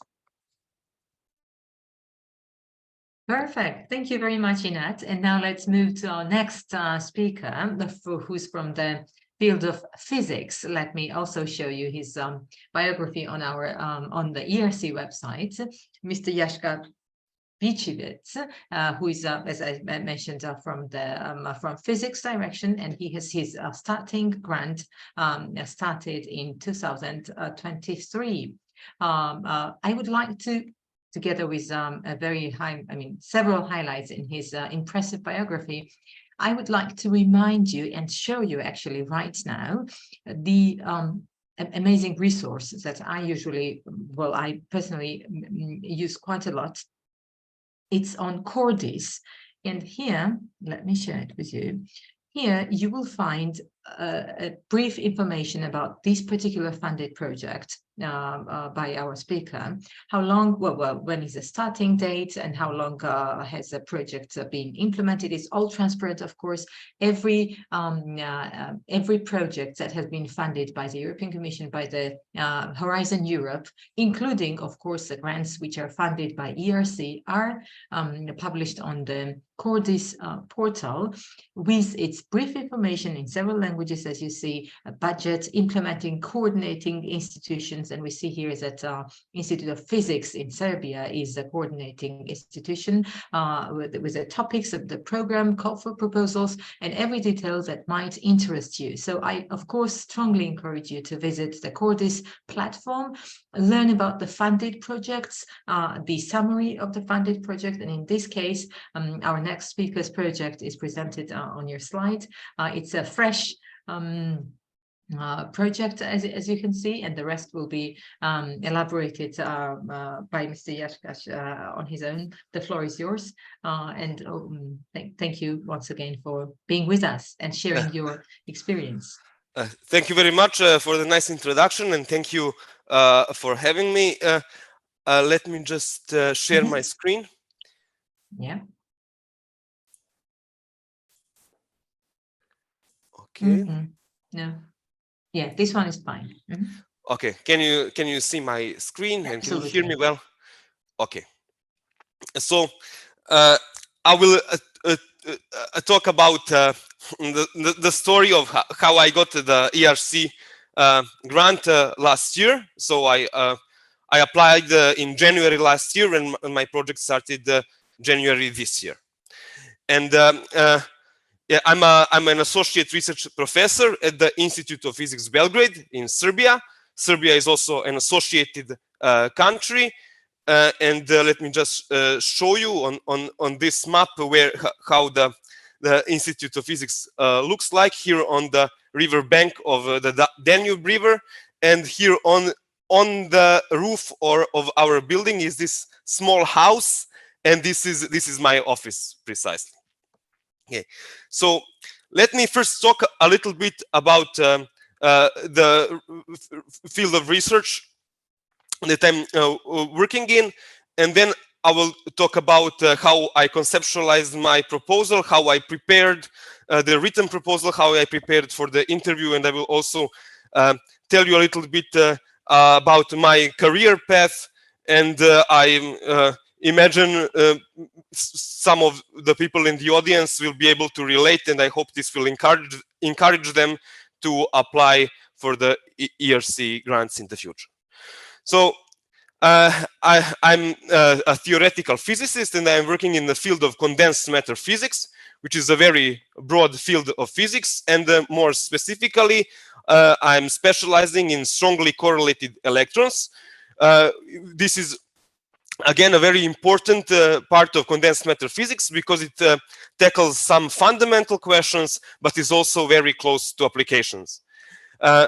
One of the classes of systems that motivates a lot of the research in strongly correlated electrons are cuprate superconductors. These are solid-state crystalline materials of which you can see the lattice structure on this illustration. And these materials are very interesting for their remarkable properties, the most important being a very high temperature, very high critical temperature for superconductivity, which can be as high as 135 Kelvin. And superconductivity is the property of some materials that they carry direct current without any energy dissipation or without any electrical resistance. The cuprate superconductors were discovered in 1986, and at that time, the highest critical temperature for superconductivity that was known was about 23 Kelvin, which is very cold temperature.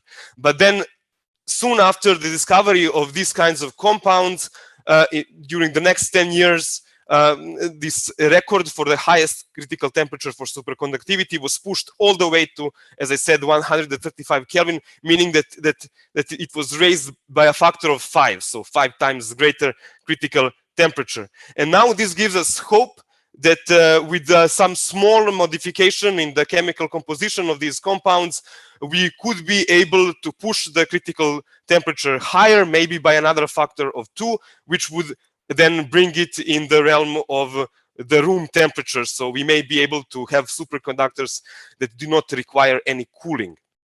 And if we had that, that would of course open doors to very important technological applications. There are already many applications of superconductors, but not having to cool them down would allow new applications and would allow the existing applications to be pushed to much greater scales. But the reason why it is so difficult to make this technological advancement to synthesize superconductors which are superconducting at room temperature is that we really do not yet understand what it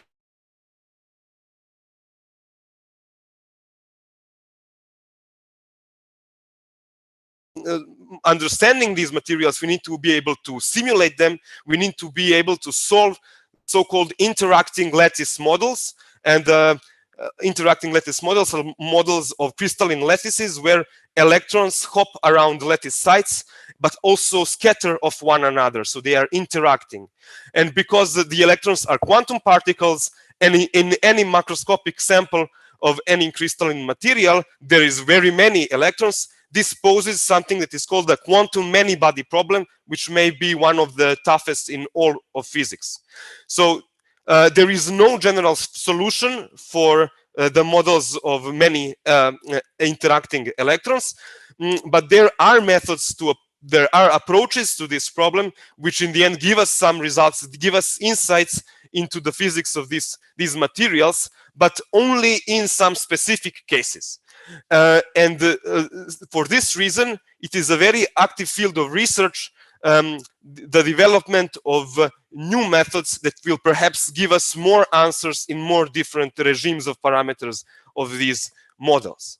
And the basis for my ERC grant proposal is that we've made progress in the last couple of years precisely in the field of the development of new numerical methods for solving interacting lattice models.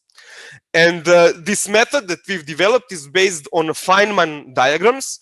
And even if you are not a physicist, you may have heard of these diagrams. These are these nice pictorial representations of different scattering processes between electrons that may occur in these materials. And each of these small pictures actually symbolizes a big algebraic expression, which in general may look something like this. And the progress that we've made in the last 2 years is that we've been able to solve these integrals here. And you all know probably that integrals are generally difficult to solve and are posing problems when they need to be solved numerically. And what we've been able to do is to solve them analytically in general, which actually in the end circumvents a long-standing problem in the field. And because these techniques of Feynman diagrammatics are very broad, they are used in many different fields of physics. And what we are doing basically addresses two of the main limitations of this very successful approach to interacting quantum systems. I guess this is what the ERC panel, panel valued the most in my proposal. So I made sure to emphasize this point a lot. So I do not want to bore you with all the technical details. I just want to give you, in the broadest of terms, the concept of my proposal. So I made sure to first state the overarching objective of my proposal is that we want to further develop and apply our new numerical method to problems where other numerical methods fail. And I started then going into more details. I recapitulated the successes of the quantum many-body theory in the past. I recapitulated the current understanding we have of these important classes of materials, of superconductors and other related materials.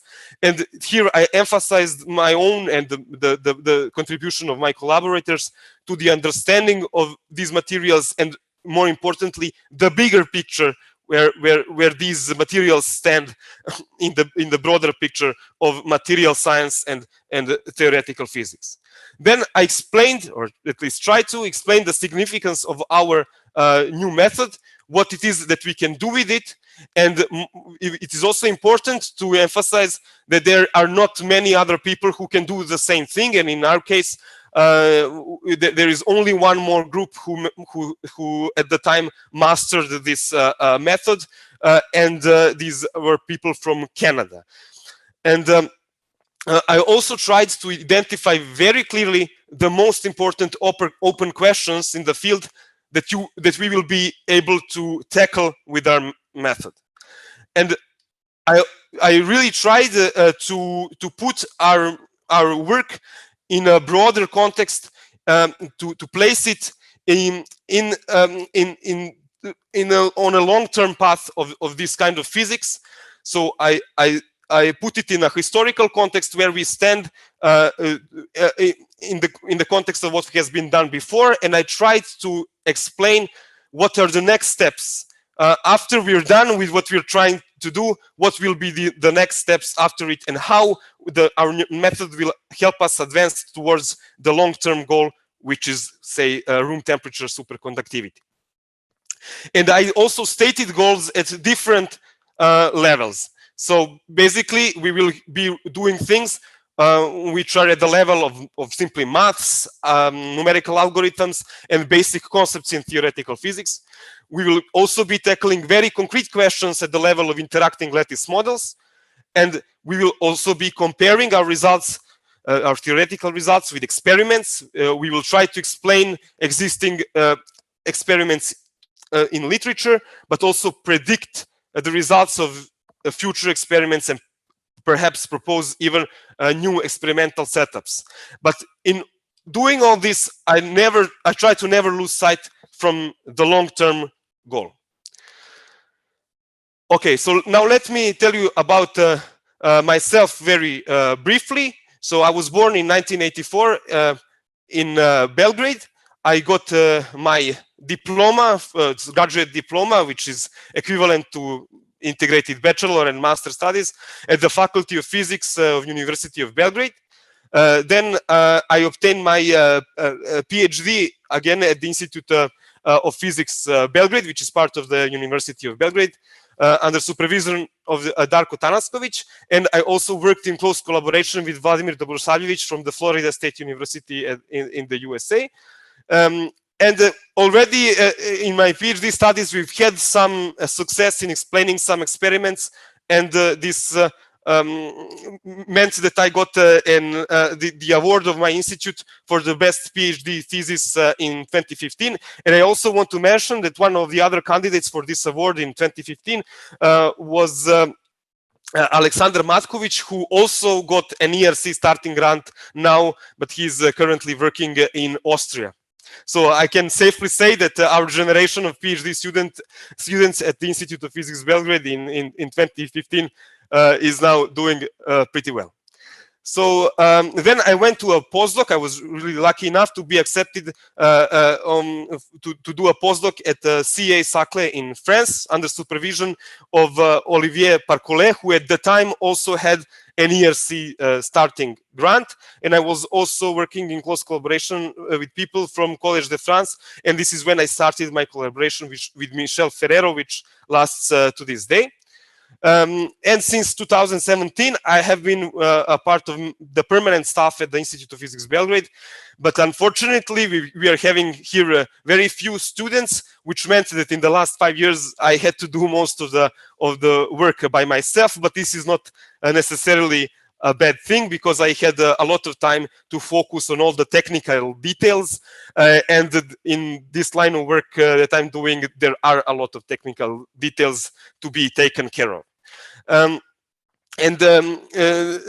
Finally, between 2019 and 2021, we've had several successful works in the collaboration with Rok Žitko from Ljubljana, Slovenia, and also Michel Ferrero.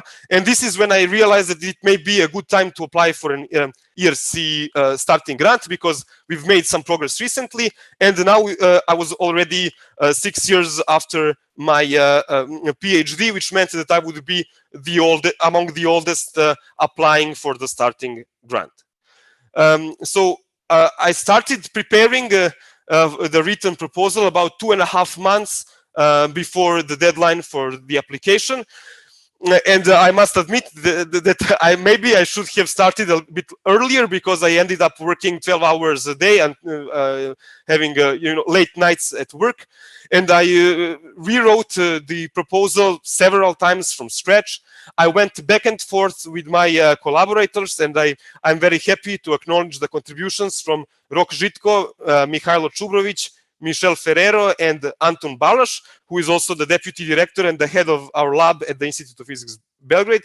And especially Anton Balaš helped me a lot with the formal part, because there is a lot of documentation that one needs to prepare, a lot of forms to fill out, and there are some things which are less related to science, and some legal stuff and so on.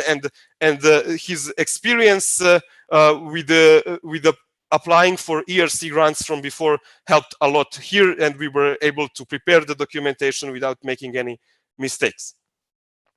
And let me now give you just several guidelines that I set for myself when preparing the proposal, which I think made a difference in the end. So I wanted to make the written proposal as concise as possible.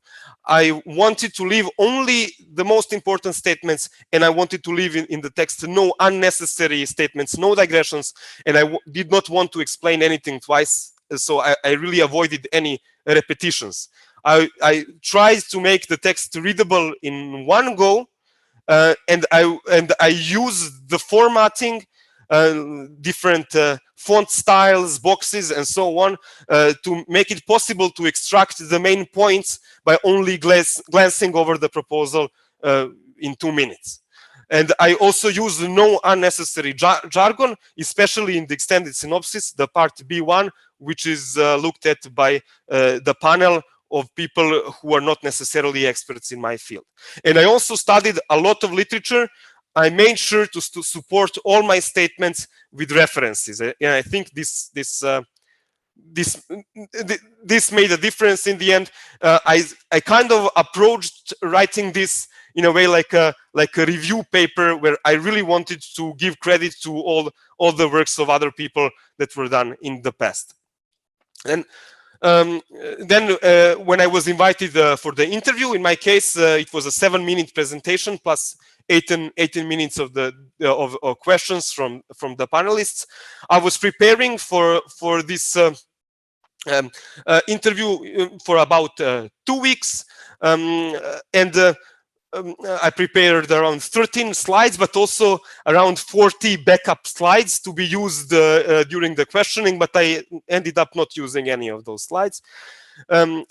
I practiced the presentation certainly more than 10 times until I learned it by heart and was able to tell the story smoothly. And I did mock interviews with my collaborators, and I prepared a list of tough, tricky, and even the questions with wrong premises, and all the nastiest questions that one could come up with. And I prepared answers to these questions, and I practiced discussion around these questions with my collaborators. But in the end, I must say that I found that the reviewers were, the panelists were very friendly, and that they were not asking very difficult question. They actually seemed very knowledgeable, and their questions were actually quite reasonable. But I also had the impression that from the written proposal already, they bought my idea, and that there was nothing more that I really needed to convince them of. So in the end, the interview went relatively smoothly.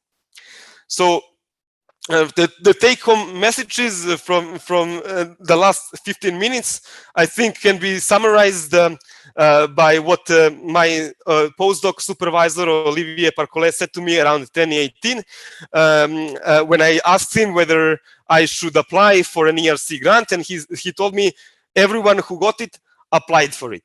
Yeah, I think it pays off to invest time in this application. Because even if you don't get to the grant, you end up identifying the most promising route, and you end up coming up with a reasonable and good work plan for the next 5 years of your work. And I think it's really not impossible to get this grant. I think I myself am, and the success of my application is a proof that you do not need to have diplomas from the fanciest of schools.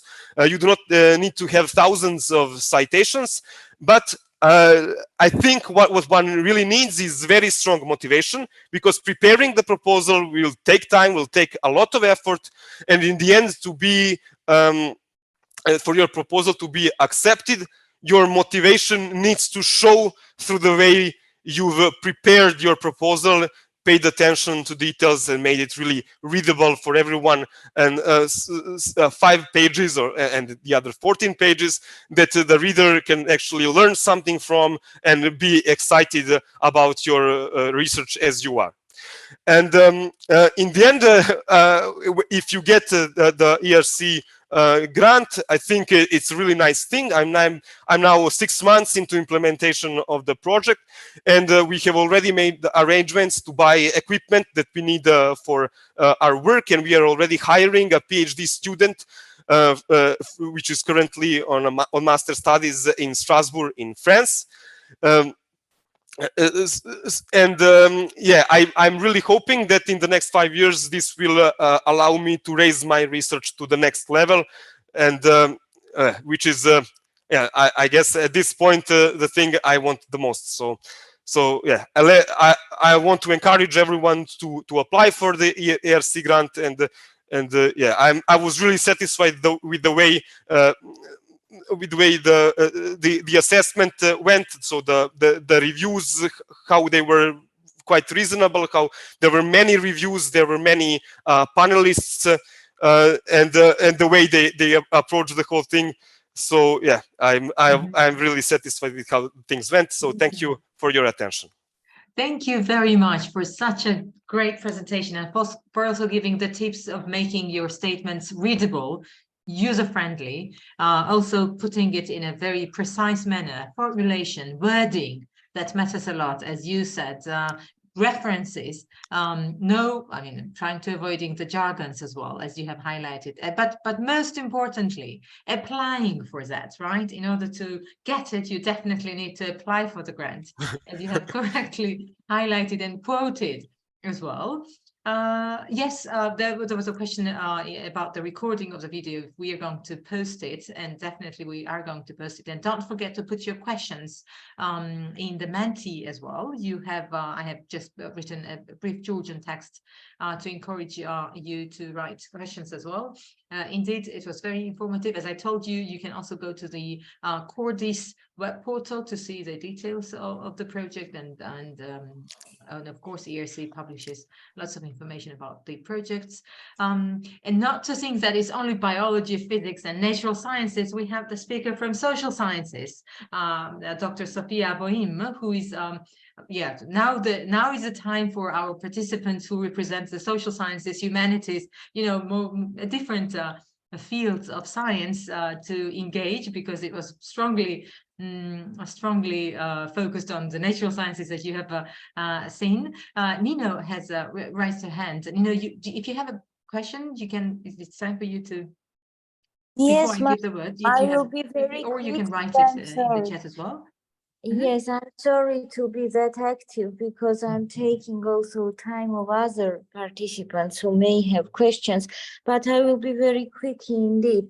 Thank you very much for your presentation. And I was wondering if you had high risk, high gain section highlighted separately in part B1 and part B2 as well, or you made it through, made it to read it through the proposal. So what was your approach towards this? Thank you. High risk, high gain. Yeah, I stated each of the objectives, and then for each of the objectives, I said briefly explained whether it's a high risk and what would be the gains of each of the objectives if they were achieved. So in the part B1, I did this very briefly for each objective, and then in part B2, I elaborated more on the possible drawbacks of different approaches and methods, and where we may run into problems. Thank you very much. Agnes, did you want to comment about that? Yes. Please.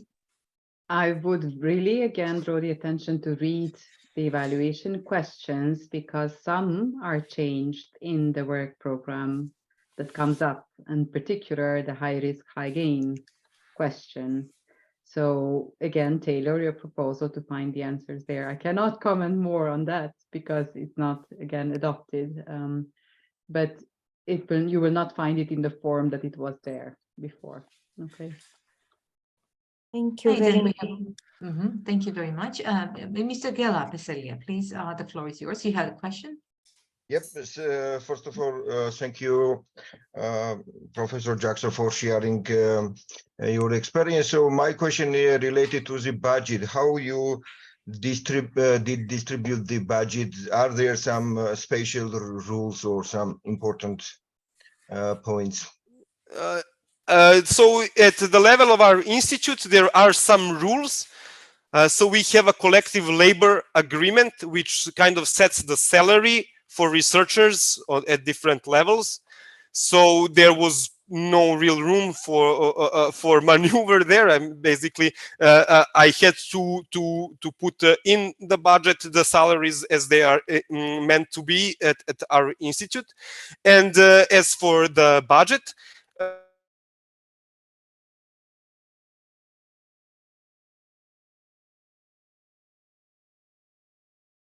we need to do very intensive numerical simulations, and for this we need computing resources.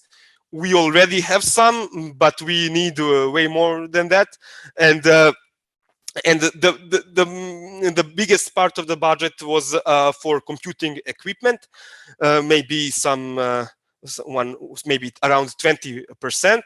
And yeah, there was also a small part for travel, for hosting collaborators, for going on conferences, also for open access publications and so on. And then the rest is just salaries for people. And I'm supposed to hire up to 5 people during these 5 years. So maybe not 5 people during the 5 years, but maybe around 3 or 4 people at all times during the 5 years.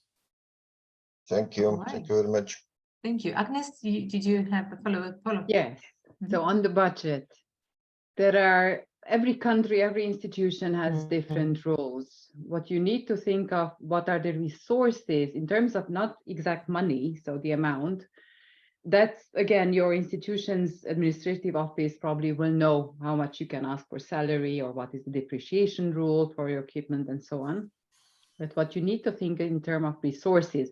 So do you need, for example, 5 students or 5 PhDs, or what sort of equipment do you need? So in terms of that, the panels are judging. So for example, if you are a mathematician working alone in your field, they might wonder, why did you put there 20 PhD students to work on if you didn't define your project in such a way? So do not unnecessarily inflate your budgets. They will not necessarily cut it. So it's not about that, but they will judge in terms of what you actually need for your ideas to work on it. So as I said, every type of field, every institution is different in that sense.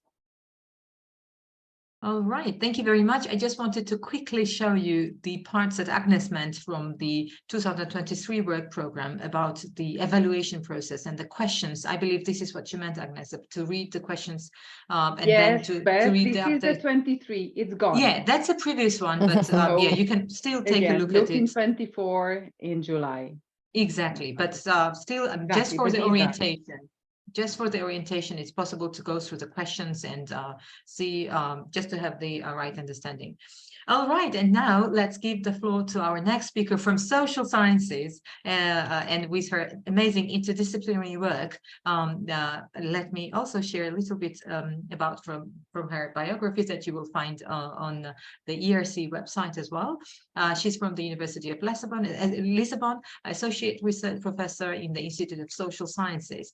She has been involved in numerous national and international research projects, and let me now show you the project, the Consolidated Grant Project, which is also published on the Cordis website. Just for your information, just to make sure that you know exactly where to find funded projects. So here is a gender, citizenship and sexual rights in Europe, one of the projects that has been supported with the PI of Sophia Aboim. And without any delay, I will give you the floor to you now. And the participants from social sciences and humanities may definitely enjoy the presentation.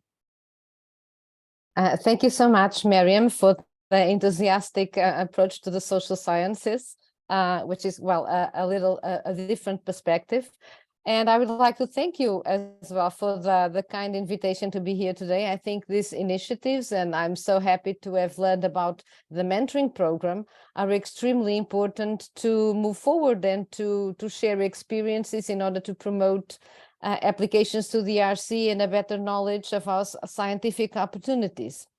Hopefully, also, I thank my colleagues who have done wonderful presentations, and I hope to have something of interest to share with you today. I'm trying to, here is my PowerPoint, just give me a second. Yes. Well, when I did this presentation, I focused more on how to apply to the ERC, and what I thought it was interesting to share with you was the things that I find important in my process as an applicant. It was already some time ago.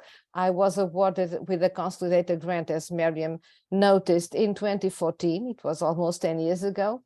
The process was very interesting because I applied from Portugal, from the Institute of Social Sciences, my home institution, and I was the first person to be awarded with an ERC grant. So at the time, the institution has no experience in managing or applying to the ERC, so it was a first experience and a learning process for all of us, myself, of course, and the institution as well. And I think this experience, and that is possible, and it's rewarding, and it's actually, we have been awarded with 4 or 5 more ERC grants since then. And well, in the social sciences, of course, my background is in sociology, but I am a member of an highly interdisciplinary institution. And so it's possible to be successful and to apply and to learn how to apply even when we don't have much experience, which I think it's an important hope and an important case to share with all of you in Georgia who are now thinking of moving forward and applying to the ERC. And also I guess my most important experience was not only the process of applying, the process of managing a huge grant, which raised some difficulties, but it was in the end very rewarding. But also in my quality of a panel member, I had the fantastic and wonderful opportunity to learn much more about the ERC by serving as a panel member in the social sciences and humanities in panel SH3, the social world and its interactions. It has changed, I guess, but my experience started in 2018 and I have done it. I have served 3 times since then. The last one last year, 2022. And so without further ado, moving it what I have to say, well, I have my first slide, it was on my project, but I think I'm going to skip this one for now. And if I have the time, I will come back and explain why I highlighted in yellow some of the words, but let's just reflect on the words. I highlighted emergent topic of research, interdisciplinary inquiry, methods and research design, and the problem of the team. And those are words that were really important in my process of applying to the ERC. But I think it's probably at this point more important to,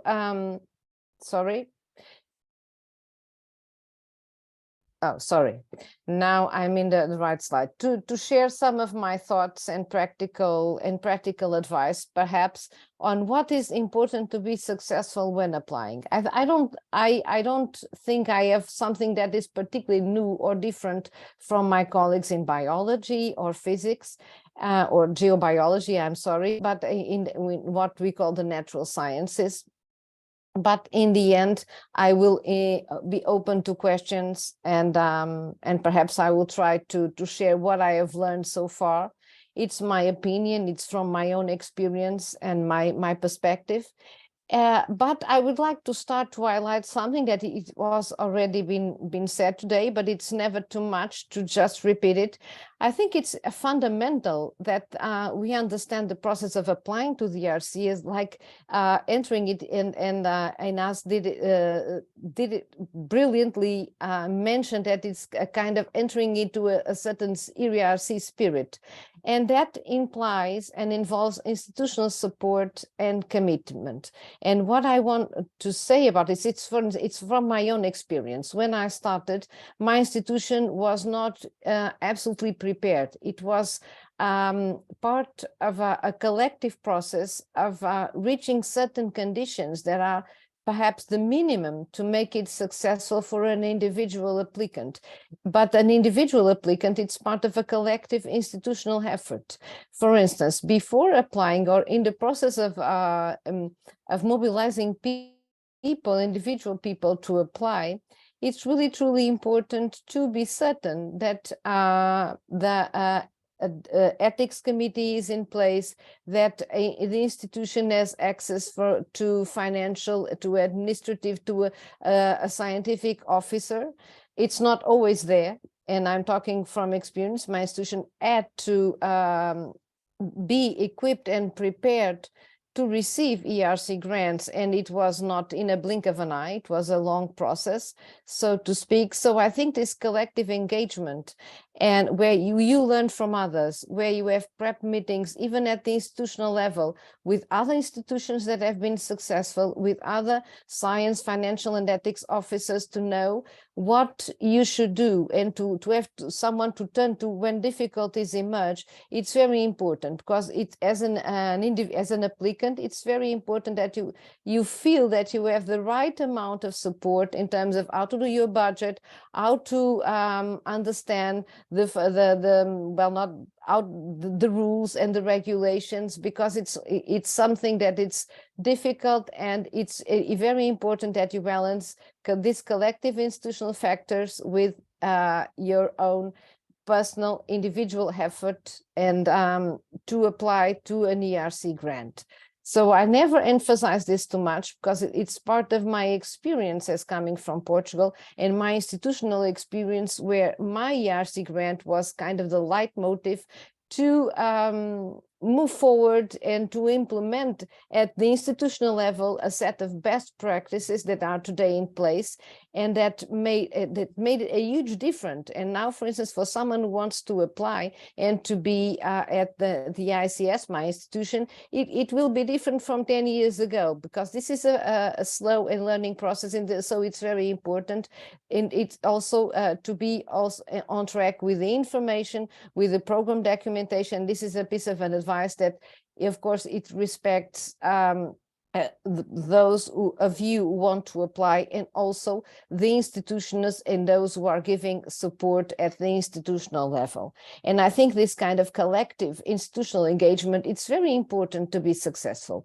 It's also very important that within an institution, a certain environment is created, for instance, regular meetings to promote. I'm not only talking about this kind of big meetings where ERC, the ERC is involved, but also a more perhaps smaller meetings within the institution where people start to exchange ideas, to exchange their own doubts, to read the programs and the information jointly, and to create a sort of a internal community within an institution that really might be of help. This is a tip that works, and this was done in my own institution with a degree of success because we felt supported. We had colleagues within the institution that we could turn to. We had the officers and the directive board also engaged. And so I think this environment of collective engagement was and is extremely important.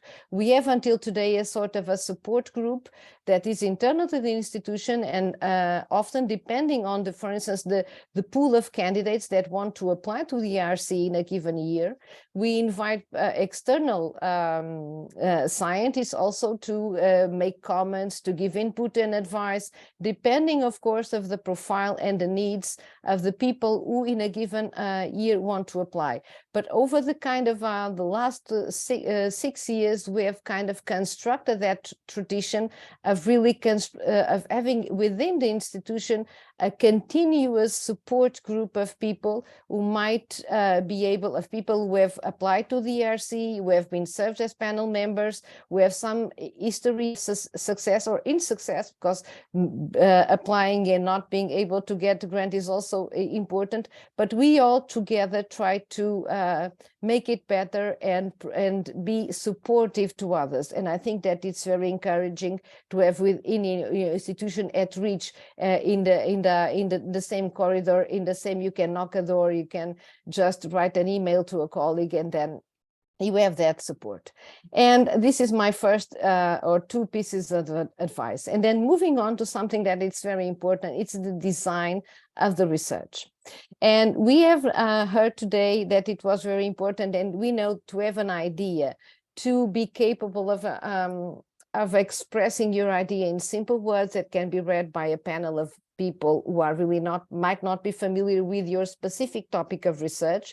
They work as generalists. In my experience as a panel member, it has been so. I have read many projects that are not, I'm not an expert on them, but so I know also from experience and with all my colleagues that it's really important to be able to write in ways that are that might be attractive and that might work and attract attention.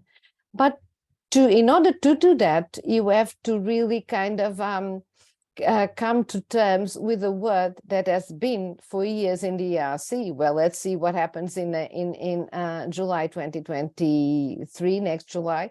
For 2024, it has been be groundbreaking, do some sort of frontier research, be innovative. And that kind of innovation and the idea of being groundbreaking, for me, when I applied and even afterwards, it was kind of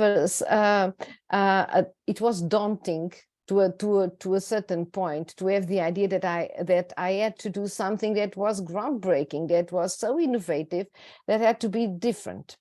And all of a sudden, I thought this was a misinterpretation of what groundbreaking means. And I'm also talking as a panel member. What is important is to be able to transmit an aspect of your research, of your ideas in ways that you are showing that you are able to take risks, but also doing what you know best. So this is a kind of it's important that you are able to match your personal experience and the scientific project. And for that, you have to rethink and mature the topic and the design of the research. And this is very important, and my other colleagues have said that as well, but how to propose the idea. What must be innovative and groundbreaking is that is the fact that you are able to grab an idea and transform it into a research question that, well, you will show that you are adding something to the state of the art, adding something to what we already know about a certain subject. And this is very important, to be innovative and out of the box with a research question, while at the same time having the concern of making your scientific ambition ambitious in the right amount. You have to be concerned with making it work in ways that are feasible. And that comes to another point that it's really very important. And I have it here. You have to ask questions, write it in ways that people will understand you, show that you are able and you have the capacity and the group and the network to make it work. And that leads me to a third or fourth piece of advice that I think it's very important. Sometimes we have a great idea and even interesting research questions and really groundbreaking and a wonderful, very exciting proposal with novelty, with fantastic hypotheses. But it's very important to show panel members that you are concerned with the feasibility, and that you have thought through very well and pondered if you have the resources, the human resources, the scientific networks, the capacity to develop and to make that research work and to take it to a good term. For instance, sometimes people have wonderful ideas, but they really didn't thought very well how they are going to do it. An example from my own experience. It took me such a long time. I had an idea to my ERC. I knew that I wanted to study the changes in the way that, for instance, citizenship and legal aspects of gender citizenship for sexual and gender minorities were changing at the time and are still. And my first wish was thinking, this will be so interesting if I can do it not only in Europe, but if I can do it in countries in Southeastern Asia and Africa that are really having interesting developments on this regard. And when I thought, I was thinking of countries like Nepal for reasons that I'm not going to explain now, but Nepal and Pakistan and India and various countries around the world that were not the easiest for me. But all of a sudden I realized, should I move into these countries, what scientific networks of academics do I have there? Do I speak the language? Do I have the capacity, because I was relatively inexperienced, to make it work in terms of what is necessary to have the ethical permits that I have to in order to work in those countries? Can I make it work? And I thought maybe this will be a little bit unfeasible for me to make such at the level of a consolidated grant, for instance, to try to make everything work and to cover the world will be too much. Sometimes this is a common and as a panel member, by having read, I don't know, maybe 100 projects so far, kind of more or less, this is a common, it's tempting to be so, to study something that it's really in ways that are really, that you think it's groundbreaking by proposing very demanding cross-country or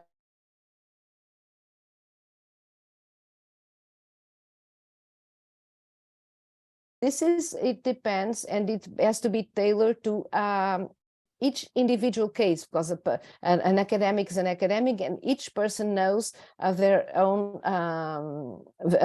assets in terms of networks and capacity to make it work. But what I mean is be concerned with feasibility and the resources that you will need.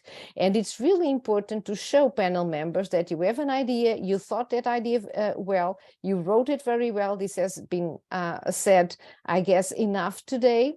And it's extremely important. But the other point that I will want to raise, maybe to wrap it up, is that it will be extremely important if alongside this kind of the innovation, the groundbreaking factors, you will also show that you had a concern with the ways, the how, and the, how are you going to do it.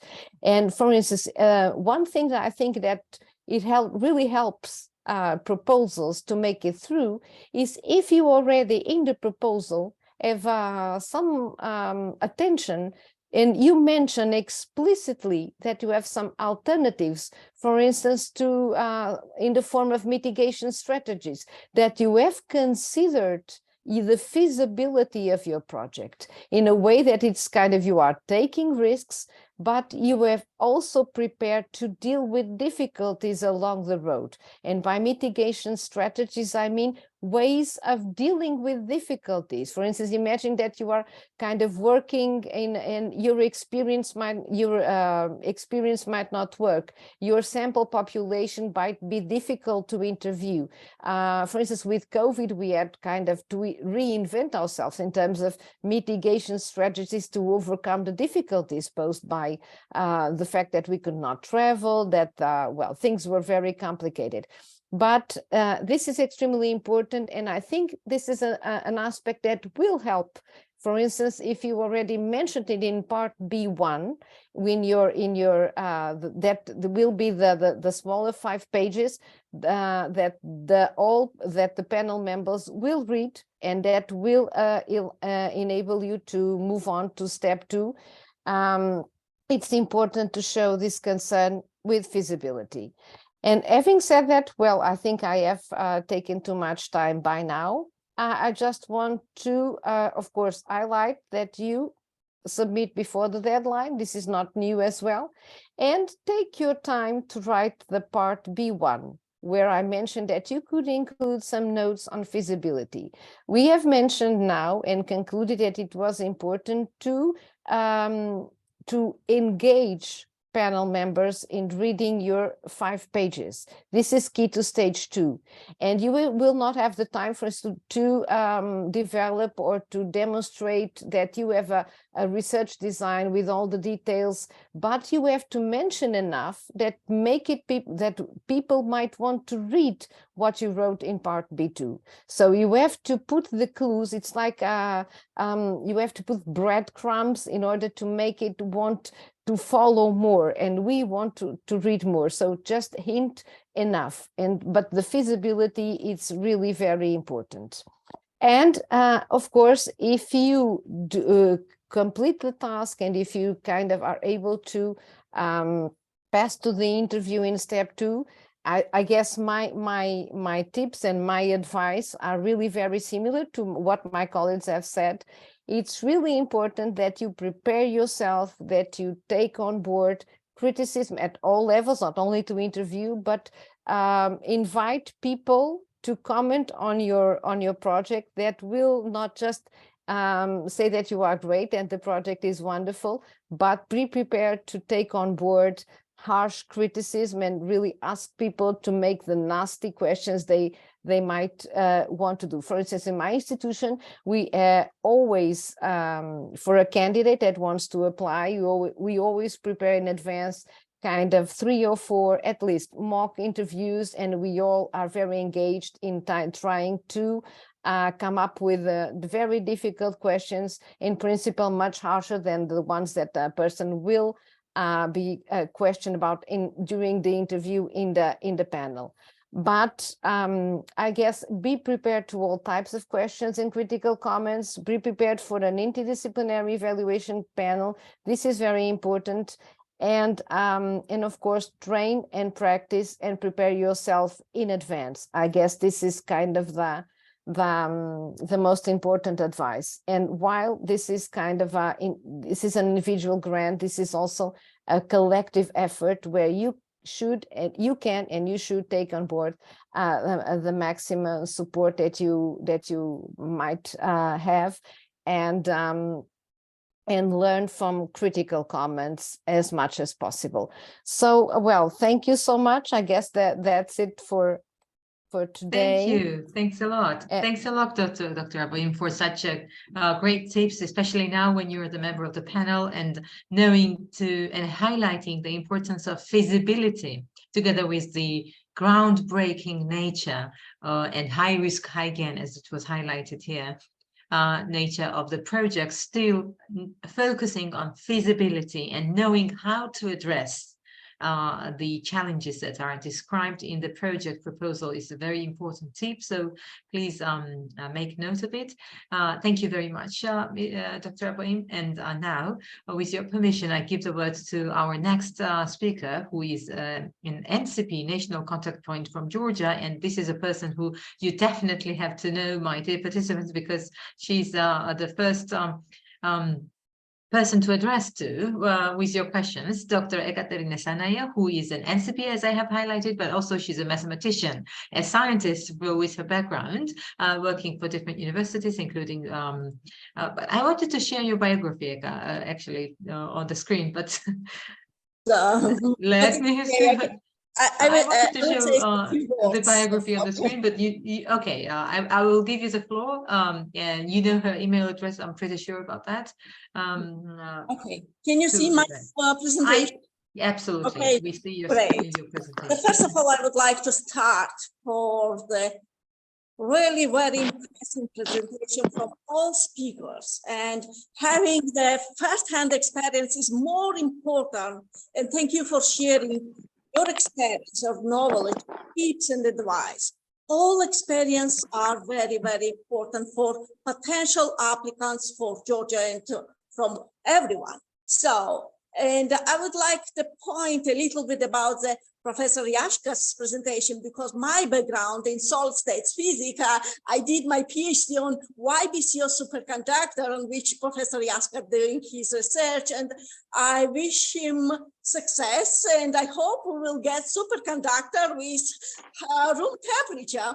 And I'm very happy that ERC panels are supporting the project in superconductor science, in condensed matter science. So good luck to you and good luck to everyone who get the ERC projects. And I would like to continue thanking the organizers. I would like to thank Professor Laura, dear Georgi Khalidze, dear Agnes. Thank you for these really amazing days. This is very important for Georgian scientists, for scientific community, and thank you to scientific community for the interest in the webinar. So this excellent opportunity, the Georgian scientific community gaining the deeper understanding of the program for submitting successful ERC projects from Georgia with Georgian beneficiaries. I would say a little bit about our step of Georgia becoming the part of Horizon Euro. So, and becoming an associated country in Horizon Euro program. We're signing this agreement with Horizon 2020 in April 2016, and later on in December of 21, joining Horizon Euro program. And by this step, Georgia became a successful member of family of ERC. This milestone marked a significant advancement in collaboration between European Union and Georgia. Later, with this line, the Georgia's Unified National Strategy of Education and Science for 2030, there is a strong emphasis on encouraging of involvement of Georgian scientists in the European Union Framework Program for Research and Innovation. And to reach the objective, the Horizon Europe National Office was established, combined with creation of 16 grant offices in both in the Tbilisi and in the region, and in the state and in the private universities across Georgia. The main goal of Horizon Europe National Office is to increase Georgian integration into European Union program Horizon Europe by raising participation of Georgian stakeholders, of course, And Georgian National Office is served as a central office for 11 national contact points, including me, Mariam, and others, covering all fields for pillars and or directions. It's important to highlight that Georgia is widening country, and it means that Georgian stakeholders has additional opportunity for Horizon in the Horizon Europe program. As we already mentioned, Dr. Mariam Kebunia and I, Ekaterina Sanaya, is appointed as a national contact points for ERC in Georgia. And our main goal is, as NCPs, is to raise awareness amongst all stakeholders and inform and advise about the ERC funding opportunities. On the screen, you can see our contact information for your reference. You can email, you can call us, you can ask any question you have regarding the ERC. To reach our goal for raising awareness, ERC information days, webinars, and training seminars featuring local and international experts are conducted. For dissemination our activities, we are sharing details about the event via social media, via Facebook, via web pages, not only of Horizon Europe, but also on the web pages of the universities and grant offices. Except of this, we have the direct communication with potential applicants. In addition, we're offering general information about the funding opportunities, but we also provide assistance throughout all application process of ERC funding. Our advisory support covers all stages, starting from helping applicants for identify the appropriate calls and filling out the administrative part of the application form. We've helped with practical side. So we're conducting pre-proposal and full proposal check before the submission of application form. And our aim is to provide valuable tips and advices to improve your proposal and to submit successful proposal from Georgia. So, except of this, we already mentioned that about the dissemination. Last year, we had 2 info days in September and November, covering all calls for 2023 work program with participation of more than 100 scientists in each info sessions. And this event was involved international experts. Thank you, Professor Giuliano Scalzi, for his intervention in this event, and we had participants, successful grantees from Georgian diaspora as a guest speakers. Additionally, we are visiting education and scientific institution, and we are offering individual consultation for the stakeholders. Our effort demonstrated positive results, and number of applicants for Georgia from Georgia for ERC call has been increased. And this was mentioned by the speech of Professor Silvia Bojinova. So, and I would like to mention about our future plan.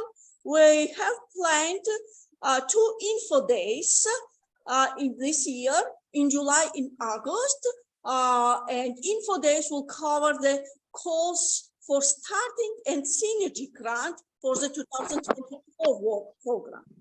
Additionally, Horizon Europe National Office are collaborating with other programs, and I would say that we scheduled another training session with collaboration of the Georgian Research Mobility Program, and trainees from France will provide for the Georgian ERC applicants full support.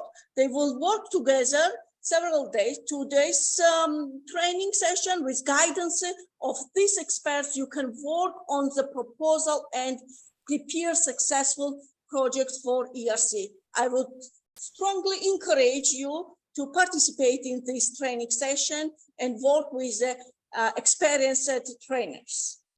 Additionally, Georgian scientists has opportunity in ERC program as an ERC visiting research fellowship.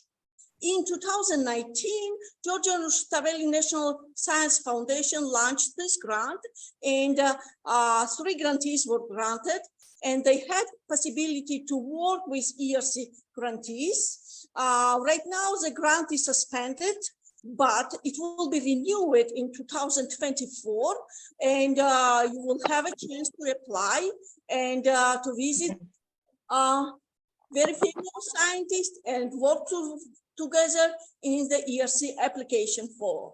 This is a great opportunity to the scientists to apply for successfully in ERC project. I mentioned several times about the national office webpage. So we have new webpage. On the screen, you can see the link. It's horizon.org.g, and you can see how it looks like.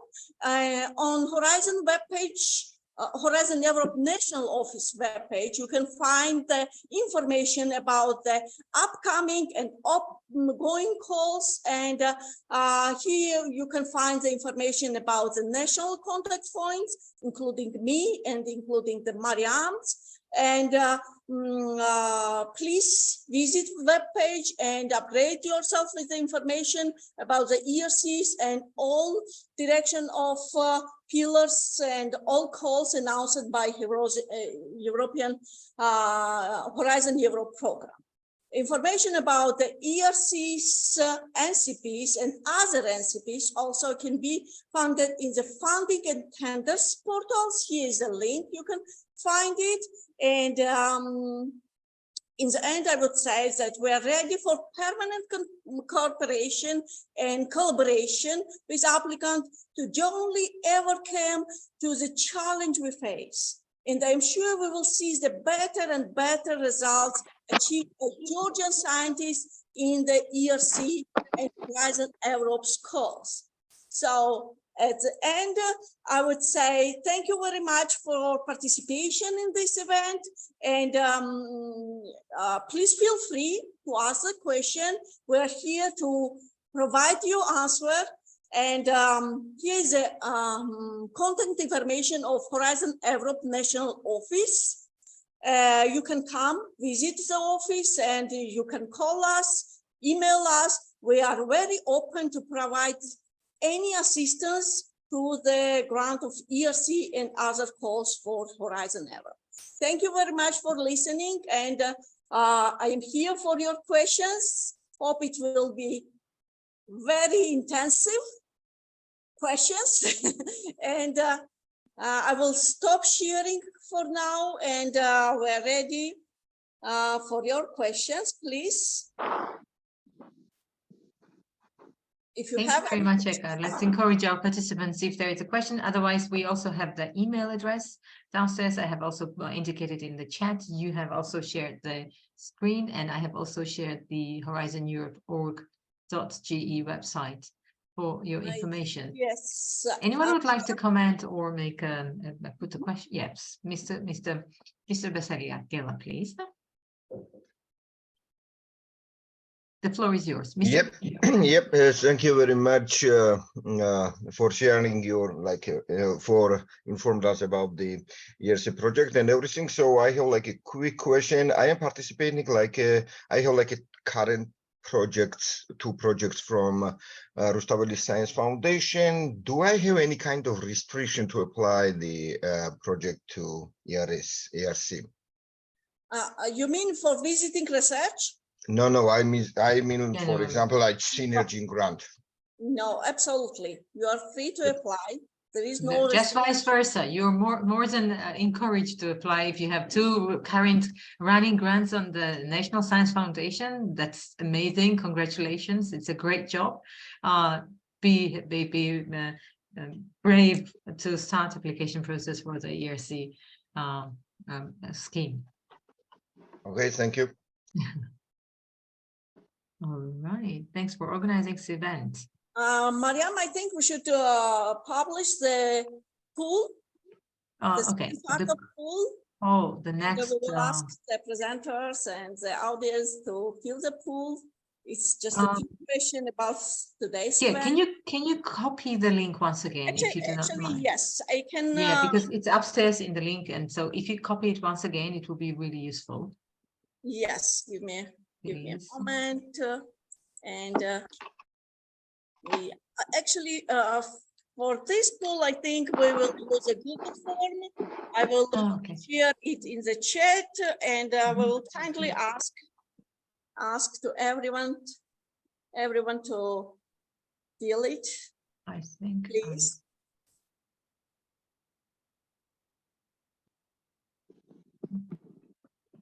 And thank you. Here is a link. Forms. Let me open it first and demonstrate it. Yeah.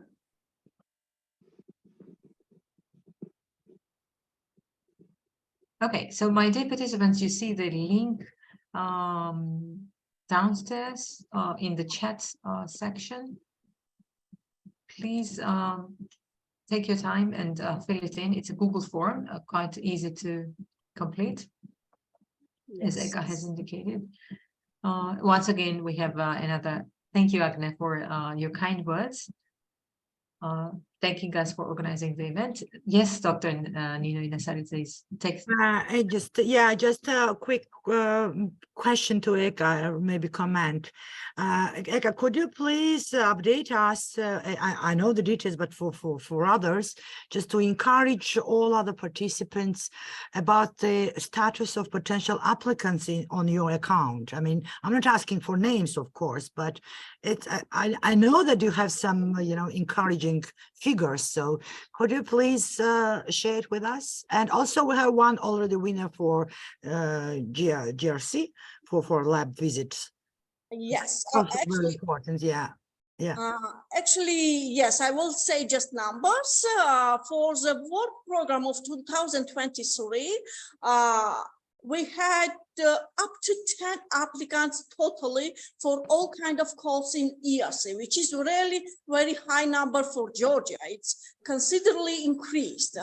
And some of the applicants trying to work a little bit slowly, so to prepare gently for more success. So for now, I think I have at least 5 applicants who will apply for 2024 program. So we are waiting, dear Agnes, for publishing the final schedule, and we are trying to work on it. So we already started with some potential applicants, but still we need exact dates, exact rules, and as soon as it will be published, we will start in participant portal to work on the application forms. And Eka, thanks. And it's as far as I know, it's quite a wide spectrum of scientific direction. So it's not only maths and STEM. It's beyond, right? Am I right? So I just want to encourage myself and all others. Of course, of course. So it's in any field of the research. So any scientist working in any field can apply for the grant. Yeah, I know. I'm just asking for those 5 applicants, potential applicants. Are there other stems? Those 5 applicants, so they are in the different calls. So some of them are from the starting grant, and in others are through consolidated or advanced grant. Of course, right now I will not. Yeah, there might be some more which could. I mean, right? I think today's event, not to worry about that. So that's. I think today's event increased the number of potential applicants from Georgia. Good. Yes, and I hope successful applicants we will have very soon with Georgian beneficiaries. Of course, we have 2 applicants from Georgia, but they are not Georgian beneficiaries. But we want to have the Georgian beneficiaries. This is our main goals, and I'm absolutely sure very soon we will reach these goals with your support, your help, and so. Just to summarize, I mean, and to make connection with the first messages about the 2 main components of mentoring and fellowship programs.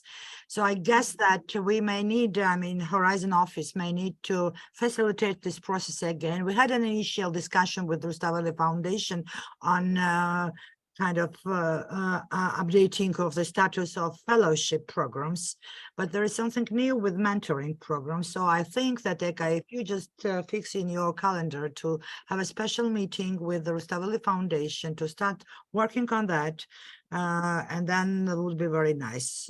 So it's all about our potential applicants and their benefits. So that's all.